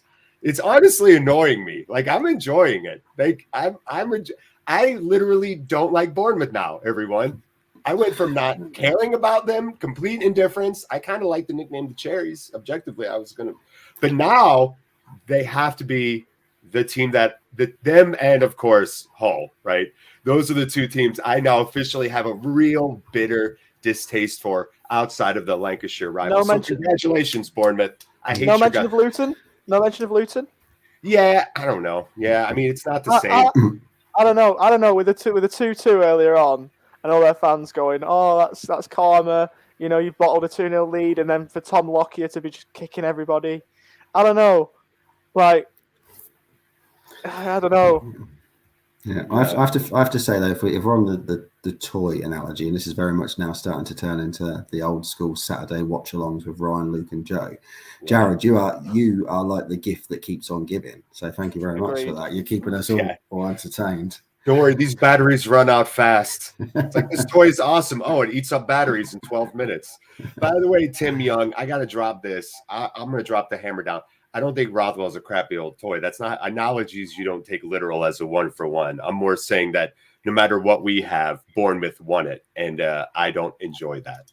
For the record, Rothwell is an amazing toy. He's one of those little remote control cars. He's super fast. You can't even run after your friends. Try and chase the car. The car's too fast for your friends. That's Joe Rothwell. All right, he's not a crappy toy. He's an awesome. Unreal. Whoever you are, dude, Tim Young, if you are even young. I'll move us on at that point because just to conclude the sort of that sort of conversation, just a couple of points I want to pick up, and Joe's raised a really good point there around sort of possession change and about who gets the first goal. Because last year, obviously, that was very much that we weren't getting the first goal, wasn't we? And we was losing a lot of games 1-0. People scored first against us and then sat back. So it's 10 minutes ago to the window closes. We are going to stay on a little bit longer just in the hope that we get to see the Giles transfer confirmed, and hopefully Rovers are just hanging us on for dramatic effect. But next question I've got for you guys is sort of like focusing on sort of like the team and moving forward, and specifically about a player that I'm sure we're all really excited to see back in a blue and white shirt, and that is Bradley Dack. And so my question for you is, where does Bradley Dack fit in to this current side? So I'll start with you, Alex, on that one. I think the only way or the only place that he could fit is where John Buckley currently plays in that role. I think the key thing with Dack is he's an exceptional player. I think some fans have forgotten just how good he was. And I know that sounds stupid, but 2 years out is a long, long time. And we've had other heroes to support from the terraces, and you do often forget just the impact that he had when he came into the club those first couple of seasons. So a fit and firing Bradley Dack would be like a new signing. And I know that's a very big cliche, but I think it absolutely is the case. I think the reality is that it's going to be pretty much the end of the season before he's properly match fit. And I know that the manager's talked about him needing a proper pre-season again to actually get up to the level that is required. And, you know, it just casts my mind back to last season. Lewis Travis must be the hardest working player in this team. But when he missed that length of time, he wasn't on it for the rest of the season. Mm-hmm. He just had that little bit of edge missing about him. And it was only after he'd had that full pre-season again that he actually got back on track and got back up to the level. So that is how difficult it is. Never mind having 2 years out, whereas Travis only had, you know, much less of a time out. So, yeah, it's going to be a really big struggle for him to get back match fit. But I think he can do it. I think if anyone deserves it, it's him. I'd love nothing more than him to come back and be anything like the player he was, and to get up to the levels that we know he can do. And let me be honest, if it is written in the stars that we go to Wembley in May and we win promotion, if I could pick any Rovers player to score the winner, yeah, it would have to be Dack, because of what he's gone through, and I think being on the journey right from the start of the League One season. So yeah, I would cry. I'm getting emotional thinking about if Dack scored the winner to promote us. I would cry. Yeah. The winner against Bournemouth as well, Jared. How about that? Oh, I would. I don't know. I'd cry and be aroused at the same time. Right. We'll keep on the Dack theme, and I'll come to you in a minute, Ollie. I'll just pick up a couple of the viewer comments about where he fits in. So got here one straight for Buckley. FPL Dalmatian mentions about how Mowbray's been taking Buckley off for 60, 70 minutes, so Dack would replace him. John sort of adds on to that about him not being a bad impact stuff. 6 Hoovers mentioned about. Yeah, it's a really fair comment, because if you think how much Buckley has come on and how sort of like one of the first names on the team sheet, and the way that he presses, I'm not sure if that presses what Dack will be able to do to those same levels. No. But then equally, we've got Buckley playing the Rothwell long term, so then Dack comes in. So it's a fantastic problem to have, isn't it? So yeah. I'll hand the floor to you then, Ollie, on that question. Well, I was going to say that this is an unpopular opinion, but most people in the comments are seeming to share it. He doesn't start for me, Bradley Dack. Yeah. And Bradley Dack's been brilliant. Like, no one can criticise what Bradley Dack's done. He has been immense. But he doesn't displace Buckley for me at the moment. Buckley's been one of our better players of the season, and no one, in our squad's going to misplace our midfield three, or dislodge our midfield three, I should say. But off the bench, I feel like he could be a real asset. 25 minutes to half an hour. No championship team, no championship defence will want to come up against that. And he'll just be the definition of a super sub. And he just adds that extra edge to think, a team might be thinking, it's 1-1, a lower table team, for example, I don't know, maybe like a Derby or a Birmingham, just for hypothetical's sake, nothing against those clubs. But they might be thinking, we've got Rovers here. Hang on, we're going to the bench. 23's in green with a fourth official. He comes on and he just wipes the floor with so many defences. You can just see it happen. So if Rothwell doesn't get you, if Diaz doesn't get you, if Hedges doesn't get you, Bradley Dack might just. That's the way I'm seeing things. He could be our super sub. He doesn't start for me, but my days, how good is it to have him back? Or how good will it be to have him back? Yeah, absolutely, Ollie. And just to echo some of the comments, we've got Domino89. What sort of Alex mentions about the full 90, and that's a lot to ask. Joe, really positive, looking forward to the Wembley route and sort of like Dack's experience and sort of knowledge of the sort of like the bigger games. And he always was our go-to player. I remember the first time he was injured when we had so many of those 1-0s, and Tom Schofield was very much the one in our group. Like, this is a Dack game. He's the person that's got that creativity. Even in the under-23s the other night, he played a lovely little reverse ball that put the fullback in, that squared the ball for, I think, Bale to get his second goal. So even those sort of like, he sees the passes that many people don't. Yeah. Yeah, I'll go to you now, Jared, because I was coming to you next. So. No, I appreciate that. I was going to say, probably the analytics love Dack, right? Because of those like progressive passes and some of the great analytics stats that have risen around football over the last couple of years. I think that's where Dack probably shines more in that category. And I think somebody mentioned in the comments, apologies, I don't remember who it was. They brought up kind of a contrarian point to your point, Lomax, and I love you, but I do agree that like Dack's work rate and Travis's work rate aren't the same thing in those positions. And even if Dack is subbing in for Buckley and playing 30 minutes, that might be like one thing he's going to have to get back and defend in a tight game. But I think the physical requirements of those two positions are a little bit different. So I think that Dack could probably be okay there, but as a old person who's been injured and is now not the same in the sports that I play, back-to-back ACLs is crazy. Like, generally, even with sports science where it is now, and you heard Dack say that in his interview, yes, you could come back different than you could 20 years ago or 30 years ago, but it's still, you're not the same, So I don't think as brutally depressing as this might sound for some people, I don't know if we'll ever see that Bradley Dack again.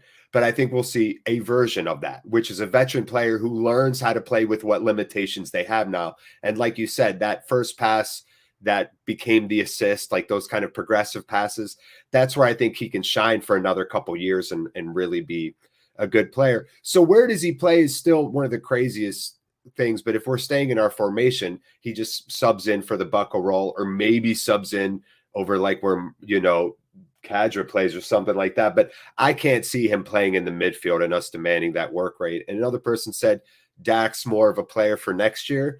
Maybe if you want like 90 minutes every game as a solid starter, but I think Dack as an impact sub, I would hope that Tony's thinking about that conversation with him, or if they've had that conversation with him.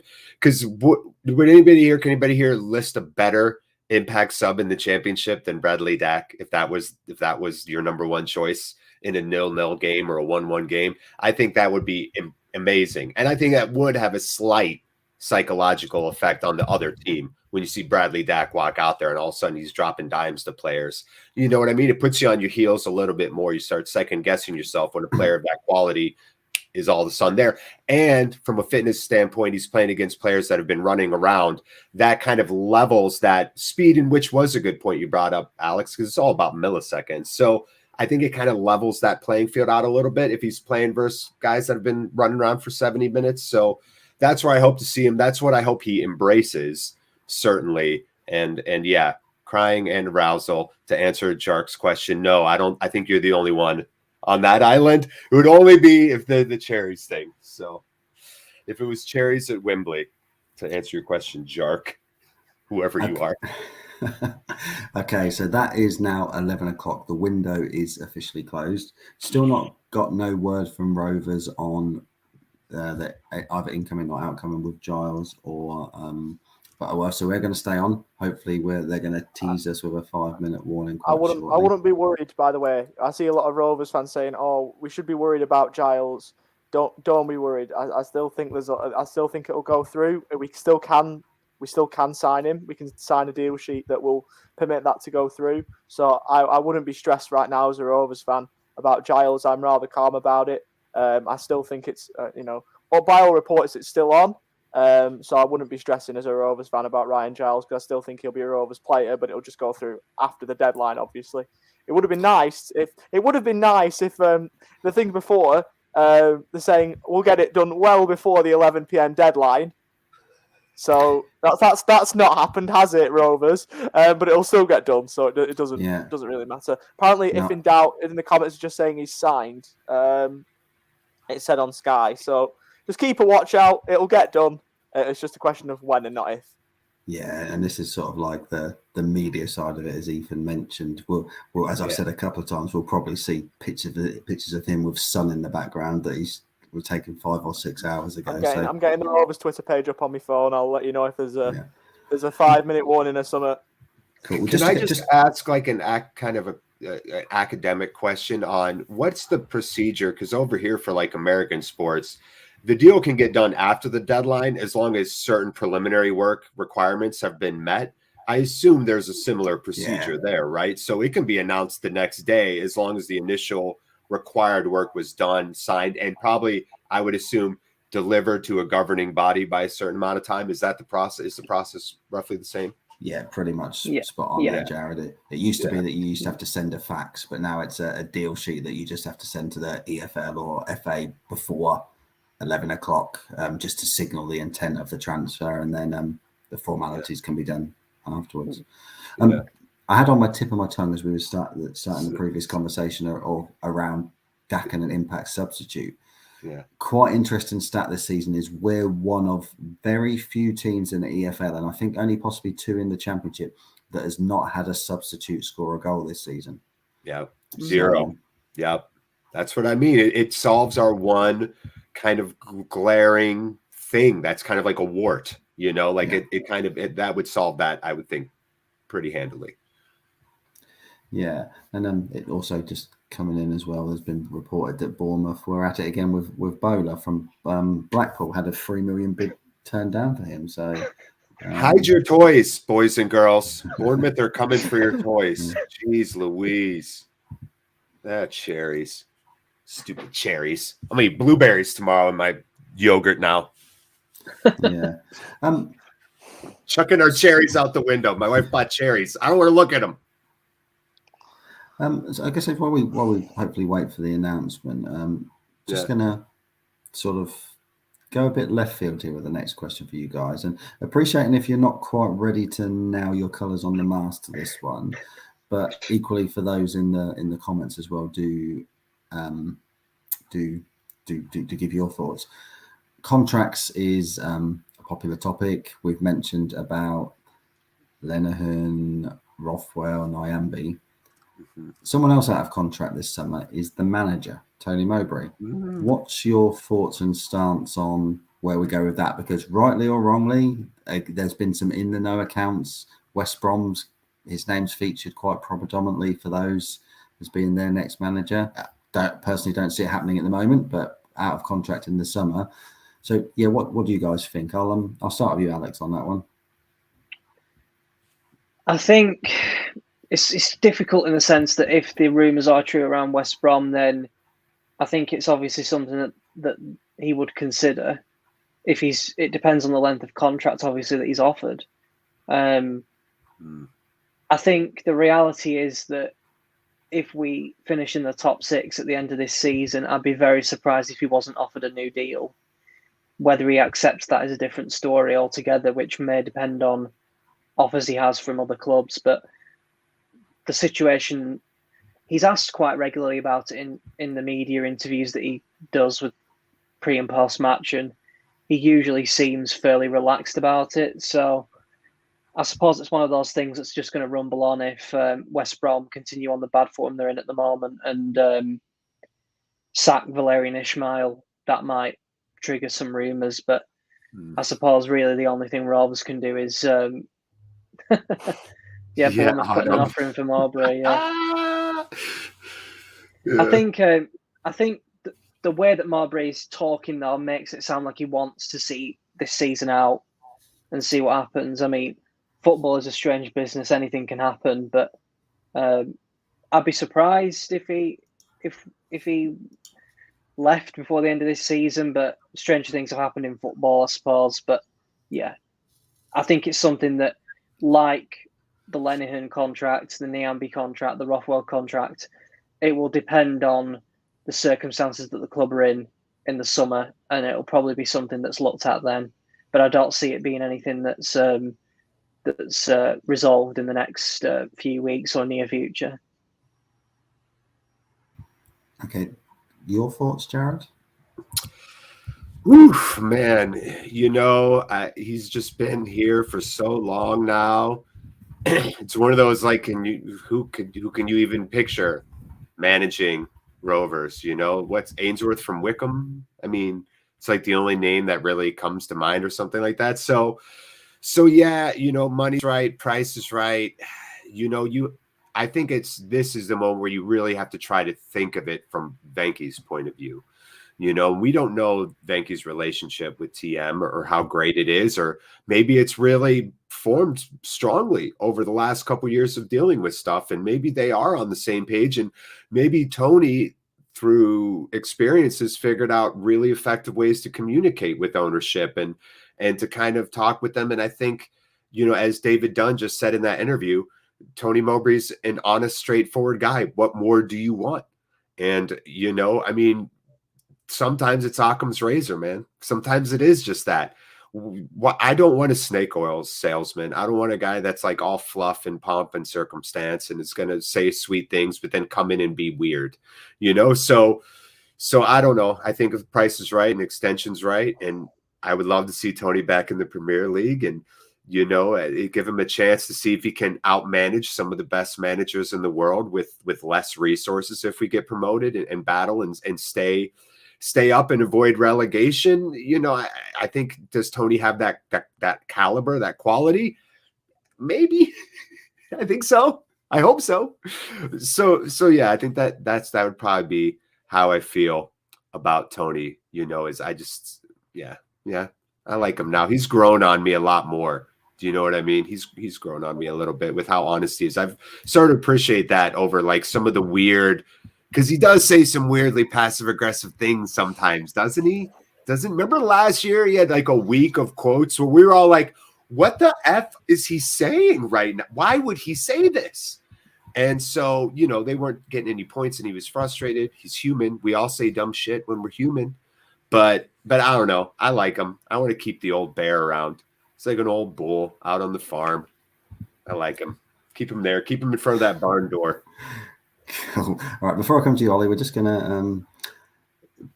to go to a tweet that Rich has just put out at 11. So that big news is that he's just had his tea. I've not been confirmed what he has. My suspicion might be a pot noodle. And other news is that Rovers haven't gone to bed yet.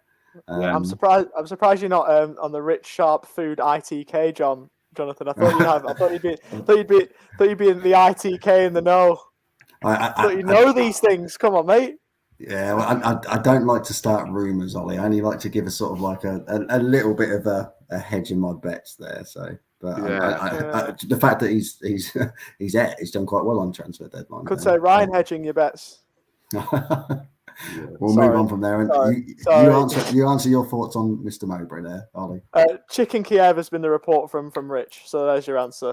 On Mowbray.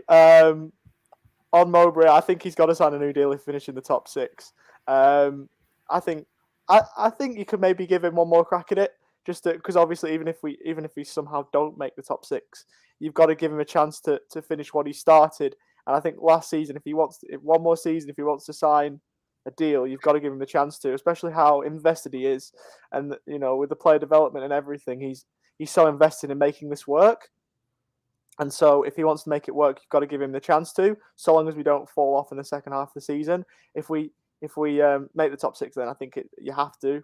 I can't believe I'm even saying that after the 7-0 when everyone and their nan wanted him to leave. But it's so funny how football changes so quickly. But I think, it's got to be a new deal. Right. Yeah, just because someone had a take or an opinion about Mowbray from a year and a half ago doesn't mean everything they say is like wrong. That's what I'm saying. Dynamics shift, Like you can't go back and point to something somebody said and be like, look how dumb you look now. It's like, well, yeah, a lot's happened in 18 months. Your opinion's allowed to change. So good. I think we're all on the same page. That's pretty exciting, honestly. We've got. What about you? Wait, have you given us your take, or you just moderating? No, to be fair, actually, I've probably sat on the fence with Tony longer than most. Actually, yeah. I do remember actually going back to last season when we drew 1-1 at home to Coventry, and we did the post-match live stream, and that was the day actually that Ryan Hildred actually he went Mowbray out. So it was quite an interesting in debate. And I have to admit, I got to the point over the summer where I was neither in or out.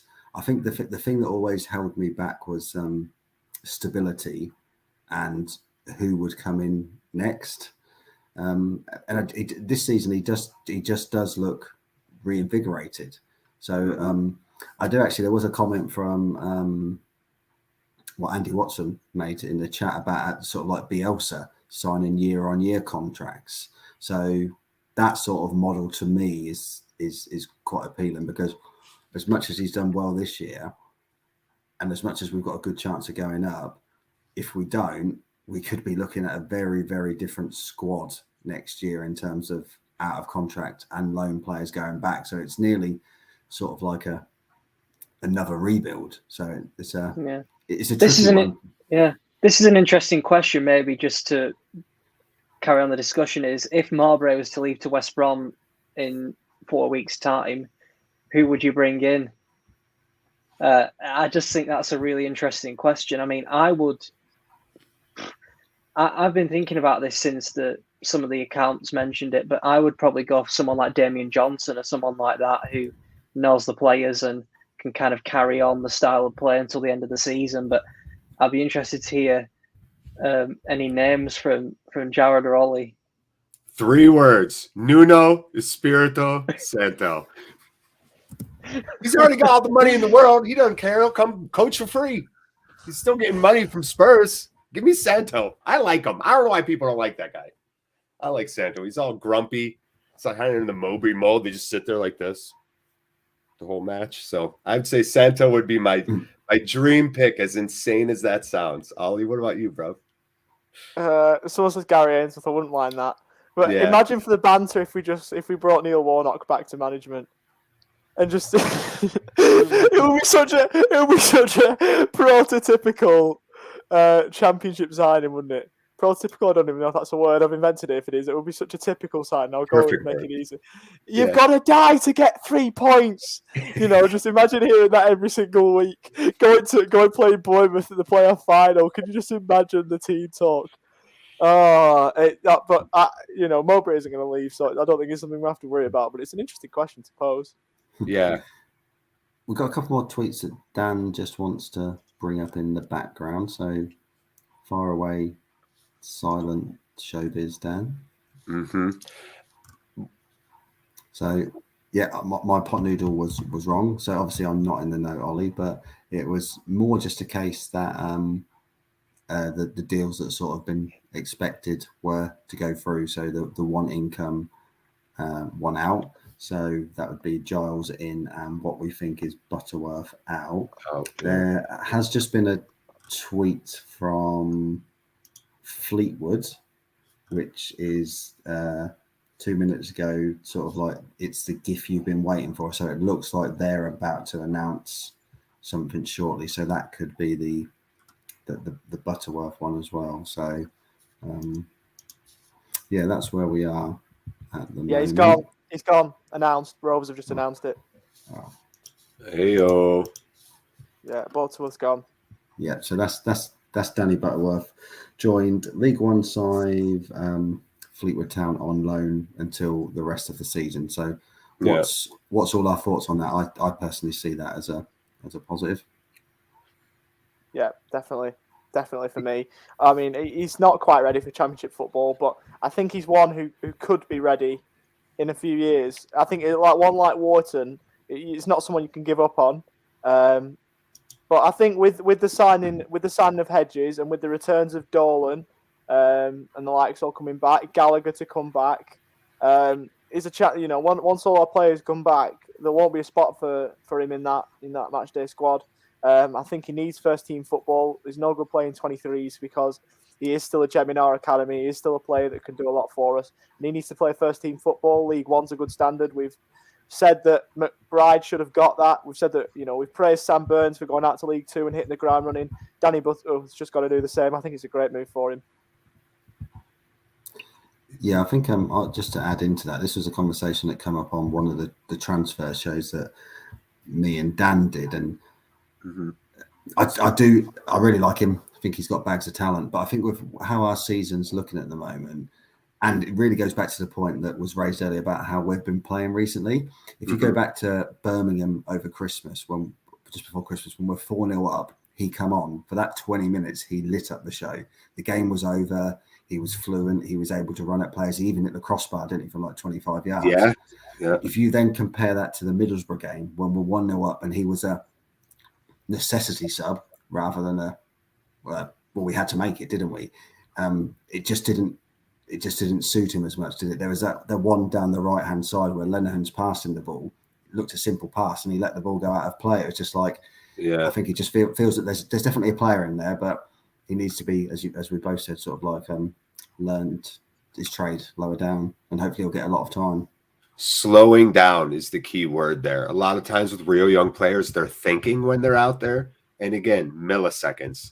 It's if you just pause for that millisecond to think about what you should be doing, you're already lost in the sauce. You've just got to trust your ability and react. And I think that was what you were seeing out of him. Because honestly, he looked lost out there that match for sure. He was just not getting in the right places. Seemed like he was reacting kind of slowly to things. So hopefully this will help his development. I think this move is needed big time after what I just saw from him. I think I would agree with that. I think you can look at it in a selfish way and say, well, we need that extra body at the moment just due to the number of injuries we've got and the circumstances around it. So I think it's best for his development, by a long way. It's extremely rare that you get a young lad from the academy who just comes straight into the first team and hits the ground running. There's an exceptionally few number of players who've done that. Scott Wharton went out to League Two and plied his trade there and is the player he is today because of that. And I think Butterworth going into a relegation battle in League One will be a massive reality check for him, playing men's football every week, expecting to be here, there and everywhere in terms of his role within a team, not be able to kind of be slack. And I think it will do his development no end of good. I think I'm very reluctant to be too harsh on what happened at the Middlesbrough game, but I was really disappointed with his performance when he came on. And I don't know whether it was because of his role within the team. the communication from the dugout seemed to change like 5 minutes after he came on. So I'm not sure whether he actually knew what he was meant to be doing. But yeah, I was really disappointed with that. Like you said, Jonathan, because of the way he came on in that Birmingham game and almost broke that stat that you said about no sub scoring a goal. He should have done. But yeah, it's best for him. And I think in the long run, it'll be best for the club as well if he comes back a better player. But obviously at the moment, just the concern is around the number of bodies we've got up top. But hopefully Hedges coming in, hopefully Brereton coming back from Chile duty, not injured would help. And we've then got the numbers back up to a sort of a reasonable level. Yeah. I'll just say as well, just to bring in the rest of the championship, Fabrizio Romano just reported that the Carvalho deal to Liverpool is now off, so he'll be staying at Fulham for the rest of the season, which doesn't help. Which doesn't help us in our attempt to catch them. But apparently they said that they were in a race against time, and they haven't won the race. So Carvalho staying at Fulham. Did everybody here see David Jiva's comment about Butterworth, since we're just talking about him? Is it okay if I highlight this? That at 22, he has to be up to speed soon, though, so maybe next season. This is where I don't want to say umbrage because that's a strong word, but look, humans are humans. You know, I didn't become like mature, like a grown-ass man till I was like 31. I'm going to be honest with you. My 20s were insane, right? So, and I know conversely, people that are 21 years old that are way more mature than I was at 27 or whatever. So it's not a linear system like Football Manager where at this age they should be here and this age they're there, and then boom, you plug them in, right? Like sometimes it takes guys different life events or whatever. So I don't think that I know there's the under 23 side of it, right, and eligibility side of it, but I just think that I don't think we should ever hone in on a year too much, right? Because he could turn into a great player in 3 years, right? Maybe that's what he needs. Maybe he just needs 2-3 more years and he kind of finds that late peak. It happens all the time with footballers. So I just wanted to throw that out there, Jiva. Love you, but you know, not everybody progresses at the same kind of prescribed rate. Yeah, absolutely. It would just be really, really interesting to see how he does, and also with the other young lads out on loan as well. Particularly for me, I'm quite interested to watch sort of like the development of both Sam Burns and Hayden Carter. Really, Sam Burns, who's gone in at Scunthorpe, who are literally fighting for the league status, whereas Hayden's obviously got a lot of different loan this time around. So Burton, he's gone in, and obviously there was a fight against relegation battle, but very little expectations because they were that far off. But the fact that he played part in a team that stayed up was fantastic. But at Portsmouth, as we all know, a real big club in League One, lots of pressure. The Fratton Park, really sort of intense atmosphere. Fans there literally demand victory, don't they? So it'll be good sort of experience for him there as well. Nice. Cool. So I'm sure just waiting for I would walk 500 Giles in the worlds of the Proclaimers now. Where's that from? Did you just make that up, mate? I'm not just a face for radio. You're a face for all sorts. That's what we're waiting on. We're waiting on Giles, and we're still waiting. So I love that reference, Ollie. I love it. That was before your time. You weren't even born yet, Proclaimers. If I'm allowed to gloat, I'm actually pretty proud of that one. I'll take that. Luke Kimberley. Take your victory lap now. I've learnt well from Luke Kimberley on the puns, so we'll give the original Rovers Chat comedian a bit of a call. That's chant. Go on then, let's get it round D-Wood. That is the chant for sure. I'll sing it during the watch along and eat and spit out cherries like they're disgusting. Especially when we play Bournemouth. I'll be singing and spitting out cherries. Especially when Giles crosses the ball in for Diaz when we win 1-0. There's the one. Could you imagine that? But 500 Giles, it's the one, and that's the one we're waiting on. So we're still waiting frustratingly. While we wait, sort of let's focus moving forward then. So next game, Swansea away this Saturday, 5:30 kickoff. Again, we're live on Sky Sports. We've spoken quite a bit earlier around sort of our style of play and a lot less percentage of possession.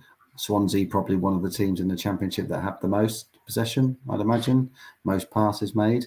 What sort of hopes, expectations, or what we're expecting from the game at the weekend? I'll come to you first, Alex, on that. I think this may come back to bite me on the backside, as my comments usually do, but I think this Swansea team suits our style of play. And I think you saw that in the first game of the season. I think we won it 2-1, but we really should have scored 4 or 5 that day. We had so many chances and we didn't take them. I think if they're as cavalier playing around their own box as they were in that opening game of the season, then I think there'll be plenty of chances for Rovers to get in on goal and cause them problems. So, however, Daniel Ayala up front doesn't really strike me as like an ultra pressing machine of a team. So we'll see how that one pans out. I think I don't think my club will be as laughed at in the media if we go live on Sky at 5:30 prime time game with Daniel Ayala playing up front. And the whole country will be looking at it saying, how the hell are this lot second in the league? But yeah, there you go. Right. We'll point to our back three, then give them the bird. That's why we're top 3. We should hopefully have Diaz back by the weekend, though, shouldn't we? So yeah, he'll be back. We don't have any clarity on Gallagher or Kadra right now, though, do we, gang? Rich mentioned that Kadra he thought would possibly be okay for the weekend, but Gallagher and Eden, no. There's still no Eden's. I think they said going for a scan today. So Hedges in as well. So that just supplements things. Yeah, I'd be surprised if Eden played from the fact that he had his foot in a protective boot after the game Saturday, or his ankle. I'd be surprised. But yeah, if Giles gets in, could Giles get in the team by then?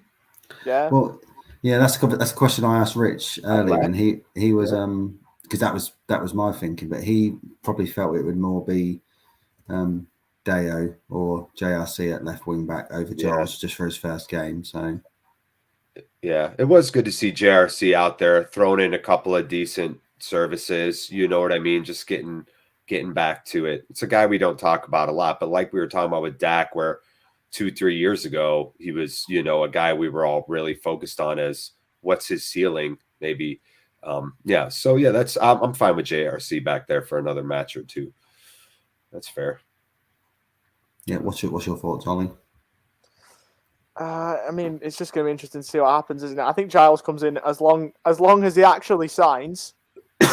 He comes in for Teo Eden. Diaz comes back in for Gallagher. You could maybe throw another change in there. Rothwell probably comes back in for Bradley Johnson. If obviously his mind's in the right place, and TM feels willing to play and he comes back instead, I'd make 3 changes. They'd be the 3 that I'd make. Get that midfield 3 back of Trav, Bucco and Rothwell. Get Diaz back. And like we say, it would be great. It's a Tyree Stolen game, this one, I think, because his press was what helped set us up, really, that Swansea game at Ewood.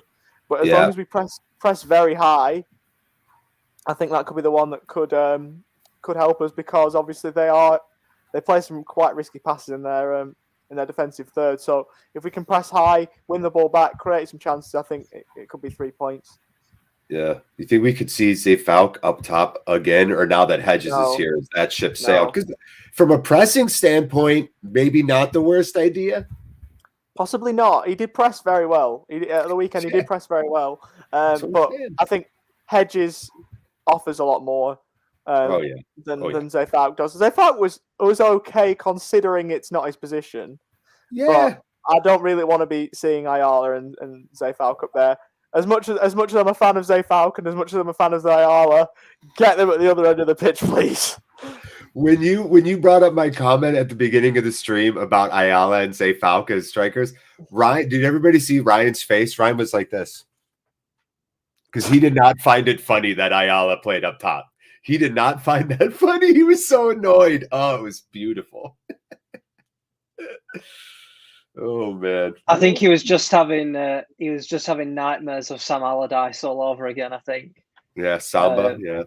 Yeah, Samba did the last minute winner at Spurs, didn't he? I remember he went up front against Spurs at home at Ewood Park, didn't he, as well, and caused absolute havoc. But yeah. Friedel's last second goal is still the greatest goal by a goalkeeper ever. I don't care what anybody says, up in the box like that. But to go back to it, we have to press and we have to finish our chances. That's the difference between all these points we've been getting and all these points we might drop from a 3 to a 1 or whatever versus a team like Swansea. We might not get a lot of shots on target. So when we get our 3, our 4, our 5, one of them has to go. Like with Gallagher's low cross where he scraped it across. It was a lucky bounce for us, a bounce we deserved, honestly, considering what the football gods have been doing. So I think that is really what it comes down to, are those chances. If we're wasteful in them, then we can go on a bad run, So that's where I think we've got to be. And that's where I like Hedges' left foot, That's where I like that as a thing. So yeah. Ryan's face was like he was in line, like waiting to go to the dentist. Yeah, and I think he was. Yeah, the fact that I brought it up, I think I got equal shade with that as well. That's fair. Yeah, that's fine. We'll share the shade. Yeah. I'm fine with that. While we're talking teams, situations, etc., Andy's posed an interesting question. I'd appreciate your thoughts on, chaps, and also in the comments about Kadra as a starter versus a sub.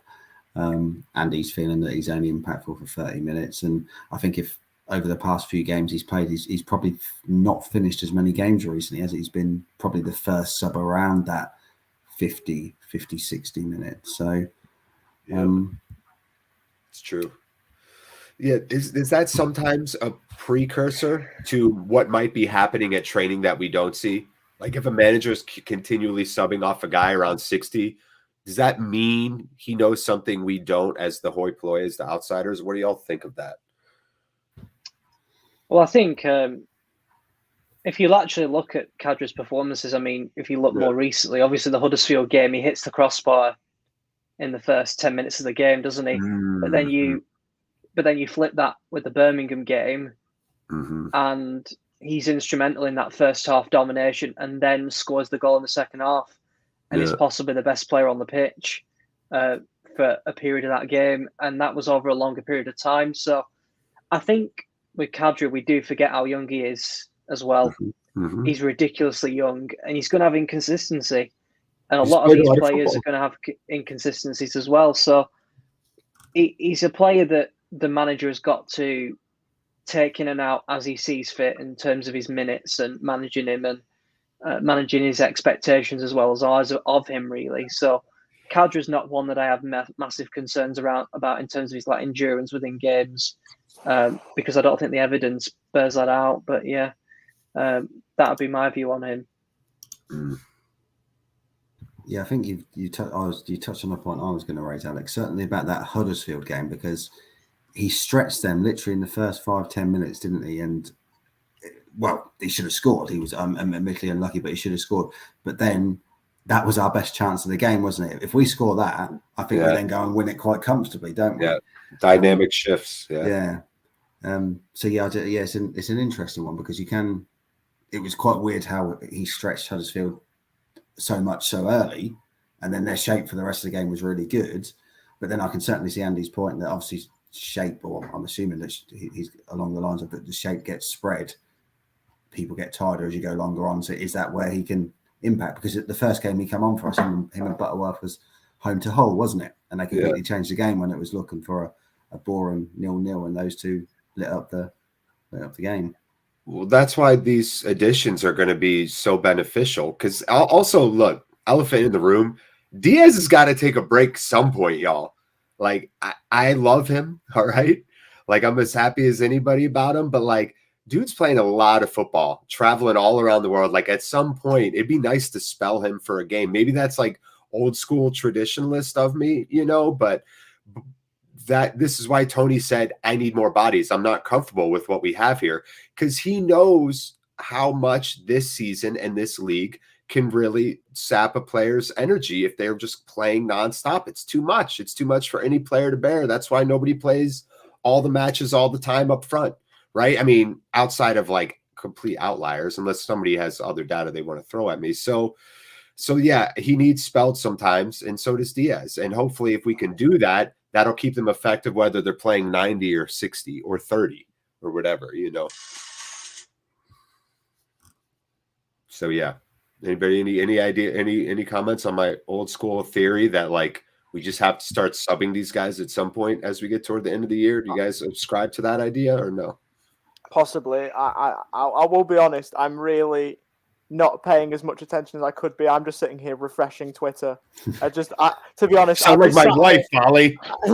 I'm sat here paying as much attention as I can while spam refreshing Twitter, waiting for this Giles signing. But let's be honest, I think Giles is a player that's going to come in and add some depth to the squad. Obviously, not in the forward area, unless we decide to play him at left wing, which I wouldn't really be a fan of. In terms of subbing players off, we've got to manage the squad, of course. Whether that's Kadra, whether that's Diaz, whether that's Gally, whether that's, I don't know, Teo Eden or whoever it is, if they're injury prone or not, we've got to manage the squad. Every player's got to be managed, and obviously Diaz is quite important, so we need to make sure he's at optimal level, and if that's subbing off at 70 minutes just to keep him ready for another game, then that might be the best way to do it. Yeah, I can see the rationale in your thought process, Jared. I thought he was looking a little bit tired afterwards, but then equally, I don't know, like the fact that he's gone away and he's scored against Argentina. And just saying that sort of phrase, like if you'd said that like 12 months ago, was madness, wasn't it? And it was a fantastic header, wasn't it? Looking at the close-up angle of it, where he's purposely arced his head to get that loop back over Martinez, who we know is a fantastic goalkeeper. It's beautiful. And the roar of the crowd was something else, wasn't it? I got goosebumps. What do y'all call them? Goose pimples? What do you call them over there? Goosebumps. Goosebumps. Okay, Yeah. See, there we go. There's a little couple of colloquialisms that align, like the planets. Yeah, I seriously got goosebumps when I heard that crowd's reaction to that. That was such a wonderful moment, truly. Yeah. Let's just see if we've got any more questions. Can I just say, I wasn't gonna mention this. I just want to bring up this comment from F here, who's in the comments has had a bit, has kept going a little bit. I just want to make the point on Dembele, just in case anyone's missed it. We did try and go after Dembele. We had a bid accepted from Peterborough for Dembele, but the player didn't want to sign. So we've tried to go out for Dembele, and he's not signed. That was confirmed by the Peterborough chairman. I don't know if you may have missed that potentially, but we have gone for it. I disagree. We have two. We've had a bid accepted. What more can we do? The player didn't want to sign. They had a bid accepted for Bournemouth, and the player wanted to go to Bournemouth, so he's gone to Bournemouth, which is frustrating. But you know, we brought in a forward, we brought in Hedges, we brought in cover at right back and at left back. I don't know. I'm really happy with this window. We brought in Markande, who's another forward who sadly got injured. Yeah. I don't think there's much more we could have done. Like, sure, Preach, Charlie.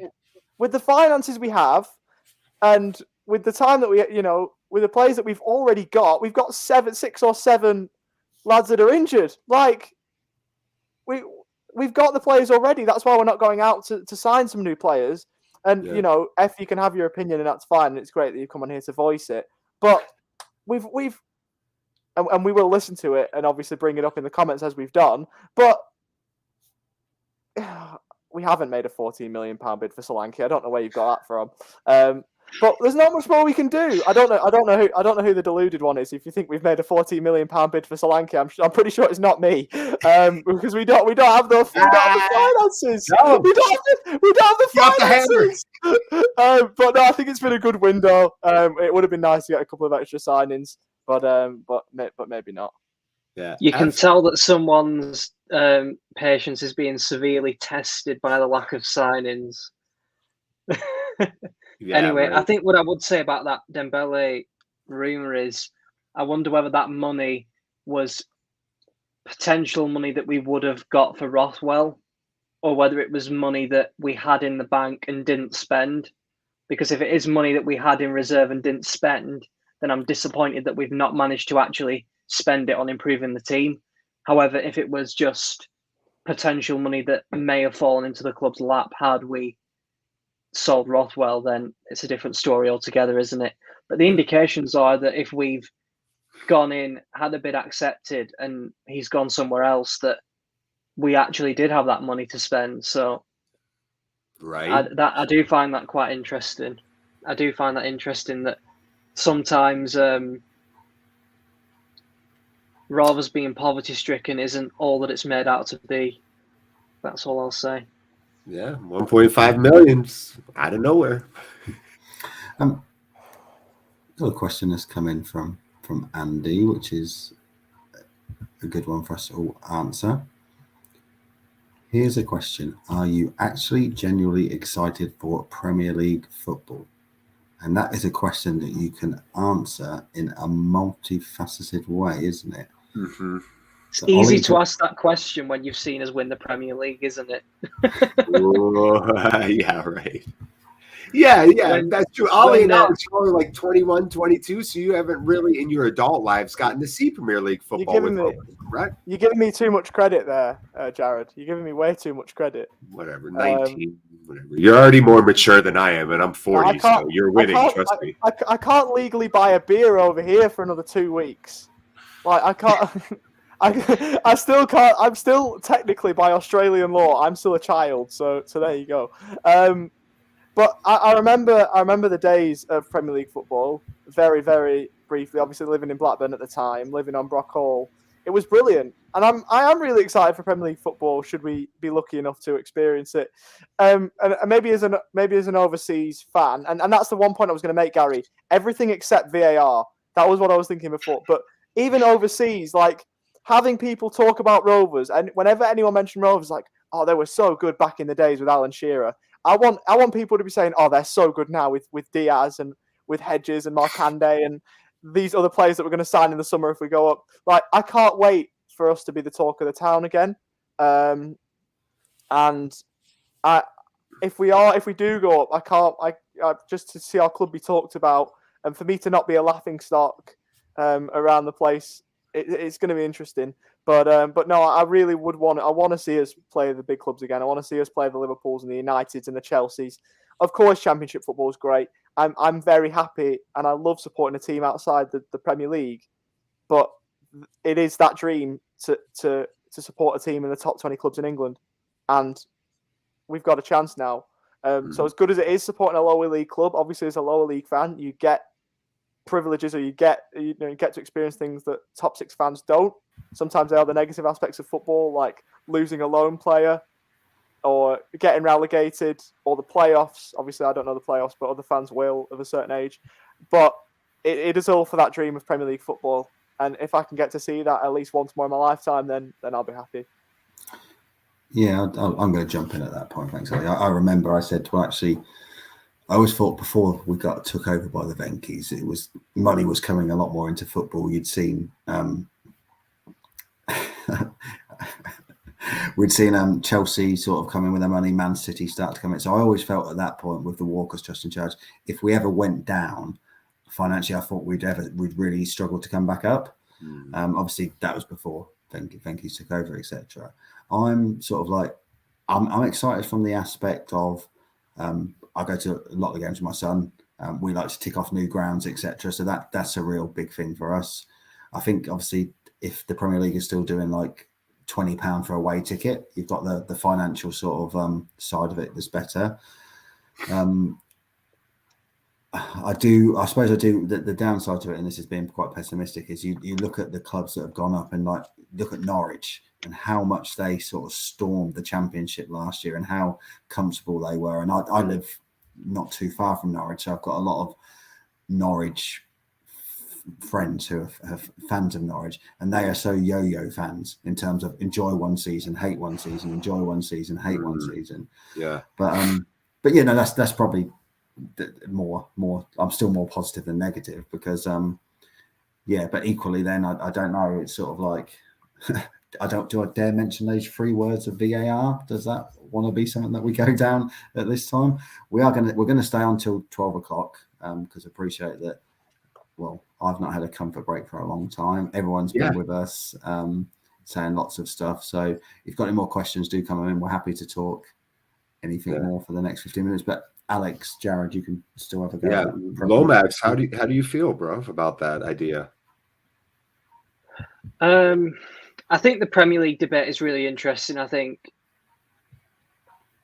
we've got to accept that the club that we support doesn't have a divine right to be in there every season, and you've got to be in there on merit. And historically, Rovers have been a club usually that's flitted between the first division and the second division in English football. In the 60s, 50s and 60s, we were in the first division. In the 70s, 80s, we were in the second division. And then in the 90s, 2000s, we were in the first division again. So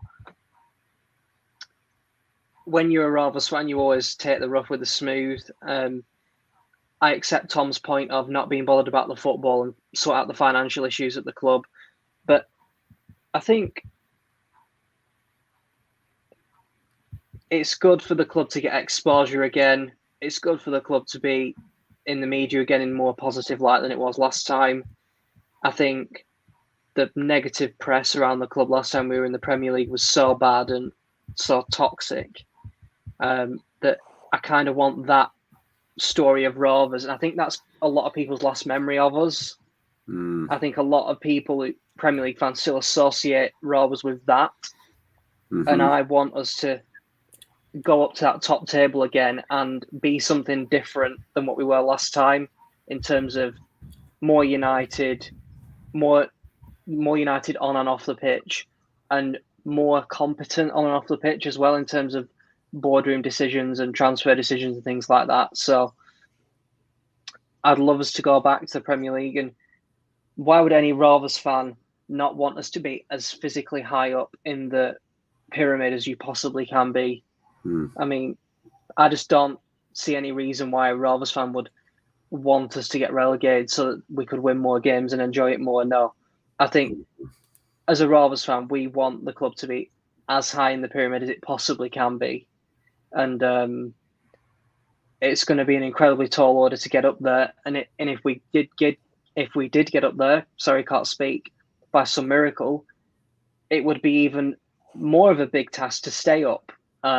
But as Norwich have shown, they've walked the Championship several years running, and then had a big slap in the face when they've gone to the top table and just found how difficult it really is. So it's a really interesting conundrum, but I really don't understand the kind of questioning of the Premier League. I mean, come on, it's the most famous sports league in the world. It's got the most exposure of any sports league in the world, and to have your own club as a part of that at the top table, nothing beats that. Even if it is a season of misery on the pitch, I think off the pitch the benefits are just too good to turn down. Well, maybe Andy means like we have such a young team, and as you've seen with Norwich, like, look, no offense to those players, but some of them just know they're going to get slapped when they get up there. It's in their head, part of it. You know what I mean? Like, part of the reason for their performance is they went up there and got slapped hard, and then they get up there and they're like, I'm going to get slapped again, and then they play with that in the back of their head, and that's not how you win. It's not how you compete. I don't think Brentford did that because they didn't experience that. It was the mirth and the joy of that promotion for Brentford that's carried them to a point where I think they're safe, So maybe because we have a lot of young guys, and maybe Mowbray from a builder standpoint, which I think was also brought up by Andy, how he likes to build and develop, might be thinking this team's a little young for the Prem. And these core of guys, if they go up there and do get slapped around real hard, that could negatively impact their development long term. Maybe. I'm obviously conjecturing. It may be. It may do. If the argument, if there's like reasons to be hesitant, not hesitant, but reasons to go, yes, we're in, but this is probably going to be a side effect of all of these good things. There might be some negative side effects. That's no doubt one of them. But the fact that it'll square away, I assume, the financial position Rovers are in, right? Which we know we lose money every year, right? We know that. Absolutely. So that's why out of all things, from a survivability standpoint, and to level the playing field financially and get us a little bit out of debt, that's huge. Just so huge. It is huge. And the quote is, no person is more important than the club. And the most important thing for the club is the financial security that the Premier League provides. What I would also say is that a promotion to the Premier League leaves a legacy in terms of parachute money as well. It's not just the money from the one season in the Premier League, but it's also the extra solidarity payments to the clubs recently relegated from the Premier League, which allow Bournemouth to do what they have done today. Yeah. That is from parachute payment money. What allows Fulham to do what they've done in this league is parachute payment money. And so if Rovers do put themselves into a situation where they go up by the skin of their teeth and then have a really bad season the following year, we'd still have that parachute money to hopefully bounce straight back. So yeah, there's no debate for me on that one. Knowing our luck, Alex, they'd stop parachute payments a year we go out, wouldn't they? Oh, of course they would. Yeah, no doubt. Yeah, yeah. It'd be put to an end by the fan-led review, and isn't that in discussion right no now? Parachute payments. Yeah, is that in discussion that might not be a thing that they're looking at switching that out a little bit? Right. I thought I had read something somewhere. No dates to it, but the current proposal, I think, is that there'll still be that money there, but it will be just divided evenly between all the Championship clubs, I think. So it will, in theory, reduce the gap between a standard Championship club and the 20th position in the Premier League. But I think there's a lot of proposals that are coming out at the moment in the wake of the Super League thing. Yeah. And it'll be interesting to wait and see what the government do around legislation to remedy that situation. But I can certainly see there being something done about the parachute payments, because it has made a situation where you do have these yo-yo clubs season on season now just bouncing between both divisions, and I think even for the clubs involved in it, it gets a bit boring, doesn't it? Norwich are up there again, and Norwich are getting battered again, and it just gets very repetitive. And I think for the good of English football, I think you're even seeing it slightly between the Championship and League One as well. I mean, how many times have Rotherham bounced from one league to the other? And it's a massive debate that we're getting into, because Rovers are testing our bladders at midnight on a Monday. But it's like. Let me just say that as an American, the way your country handled the Super League breakup, and that everybody just basically the next morning got up and went into the streets, and huge pundits and everybody got up and rallied against that, and that social pressure and the public pressure, and the way your country handled that issue, thereby stopping it essentially after 48 hours, blowing the whole thing up like Wile E. Coyote with the big dynamite stick, right? That was so impressive as an American, because I know it's hard for a lot of people to understand here, but we're so lethargic in this country. If that happened, nobody would care.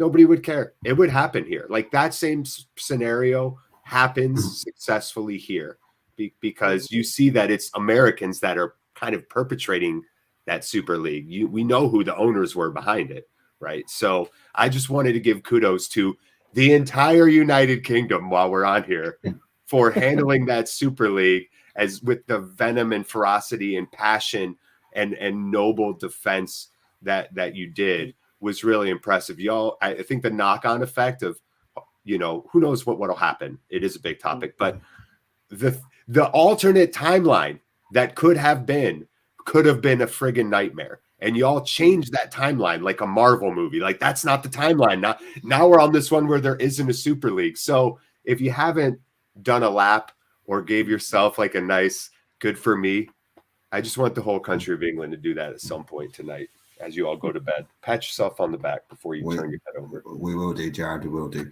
Right. Last sort of point I'm probably going to touch on before we close the show is there's been a sort of a rumor sort of circulating across forums that is picking up a little bit of momentum as we go along. I'm just going to bring it up on screen because Joe's brought it to my attention around Robert Snodgrass. So at West Brom, he has been released tonight. They've announced it in the last hour. So it'd be available on a free transfer and obviously can be done after deadline.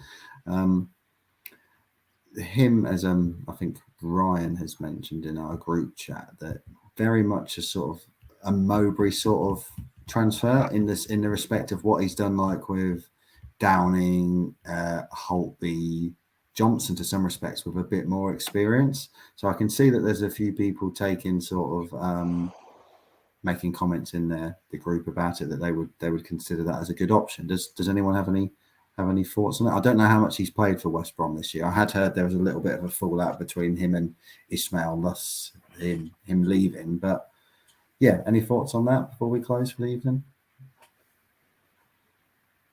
Got me to sorry. I want some thoughts. Yeah, I'd like some thoughts. I was waiting for someone to go. Alex, take it from.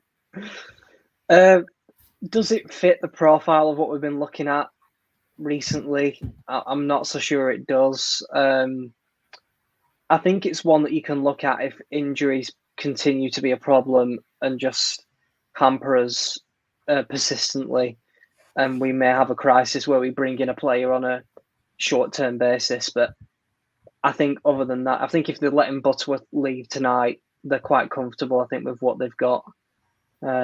So yeah, I personally can't see that one happening.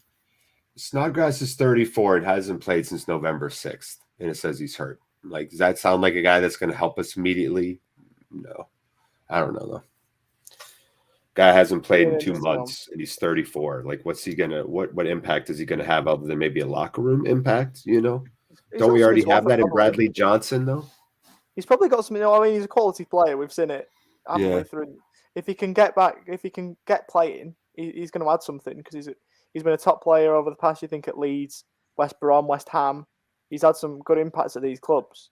So you may as well, if he thinks he's got something to offer and we can get him out there playing, I reckon there's no risk at all. As long as his wages are lower, if he's on good wages, have a pay cut.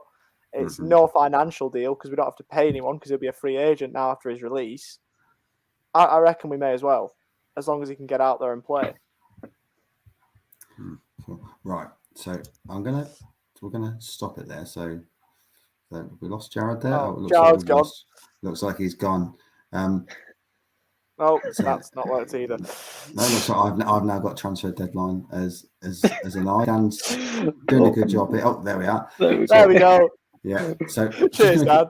Yeah, we're just going to conclude it there for the evening. One of two things is happening. Rovers are sitting there watching our live stream, waiting for me to end it to announce it, and Ollie's getting the blame for this in the nicest possible way. They are doing a cheesy video about the Proclaimers and walking 500 yards, and that's the reason why we're not seeing it yet. So they will announce this transfer 5 minutes after we go offline. I am certain of that. But Ollie, Alex, thanks a lot for your time tonight. It's really appreciated. I think we've got. He's back. I was just trying to finish, Jared, and now you've come back. So I know, derailing your goodbye. Go ahead. I'm so sorry. Continue. No, right. So thanks everyone for your time and input. It's been really Wait, interesting. 5-minute warning. Hold on. Hold the phone. Hold the phone. We've got a warning. See. What did we say? We said as soon as we end the stream. Don't end. We're getting pinged so hard not to end the stream. Yeah. Here's what I wanted to say on Snodgrass before I cut myself off. Capology doesn't have his salary, but it does have Jake Livermore at $46K a week, which is as much as our top 4 players combined. Carry on, friends. Yep. So obviously we have got the. They're now showing a dodgy CCTV camera footage thing from the training ground, which and of him walking. I doubt it's 500 miles, but this is 100% the comment of the night, Andy. I tell you. Mate, if you need to go to, we can. I mean, I'm sure there's capable enough hands here. He steered the whole journey. He's staying, baby. Oh, brilliant! Buzzing with that news. Yeah. So it does. Yes, an interesting video, Alex. Is it? It's one of those that you sort of like see more on Crime Watch, isn't it? Rather than I was thinking if we signed I was like, I don't actually know if we've signed here. It's like the top comment from Rich, by the way, cricket fans might appreciate this, is Ashley Giles. As a certain age might be aware of who that is, but England cricketer in the top comment from Rich. That's good from him. Yeah. While we're waiting for that to come through, just again a thanks for the super chat. Thanks to Autumn for his donation and the kind words. We really do appreciate everyone taking the time to watch. We know we'd have liked to have made more announcements. We'd have liked more signings, but the fact that, as I said, there's definitely someone in Rovers watching us there, wasn't it? They'd switched all the lights off, and then they heard me say we're going to end, and they've stayed on. So, yeah, go on then, Dan. We're ready. We're just waiting for Rovers to push the button. Yeah. Are we? I just saw the CCTV footage. There we go. Yeah. That's what they've given us. Yeah, admittedly, it is dark there, so it maybe was a bit later than my 2 o'clock sunny predictions outside. I will say, 10:57 a.m. my time was when they announced that. I assume that's the 5-minute warning. So probably 12:02 will be when they'll announce it. I'd assume, unless they announce it sooner. Nope, they've announced it now. Come on! Go on! Get in, Ryan Giles. Oh, I love that. All right, under the gun, it's official. So there we go. That is a done deal. Ryan Giles to Rovers on loan.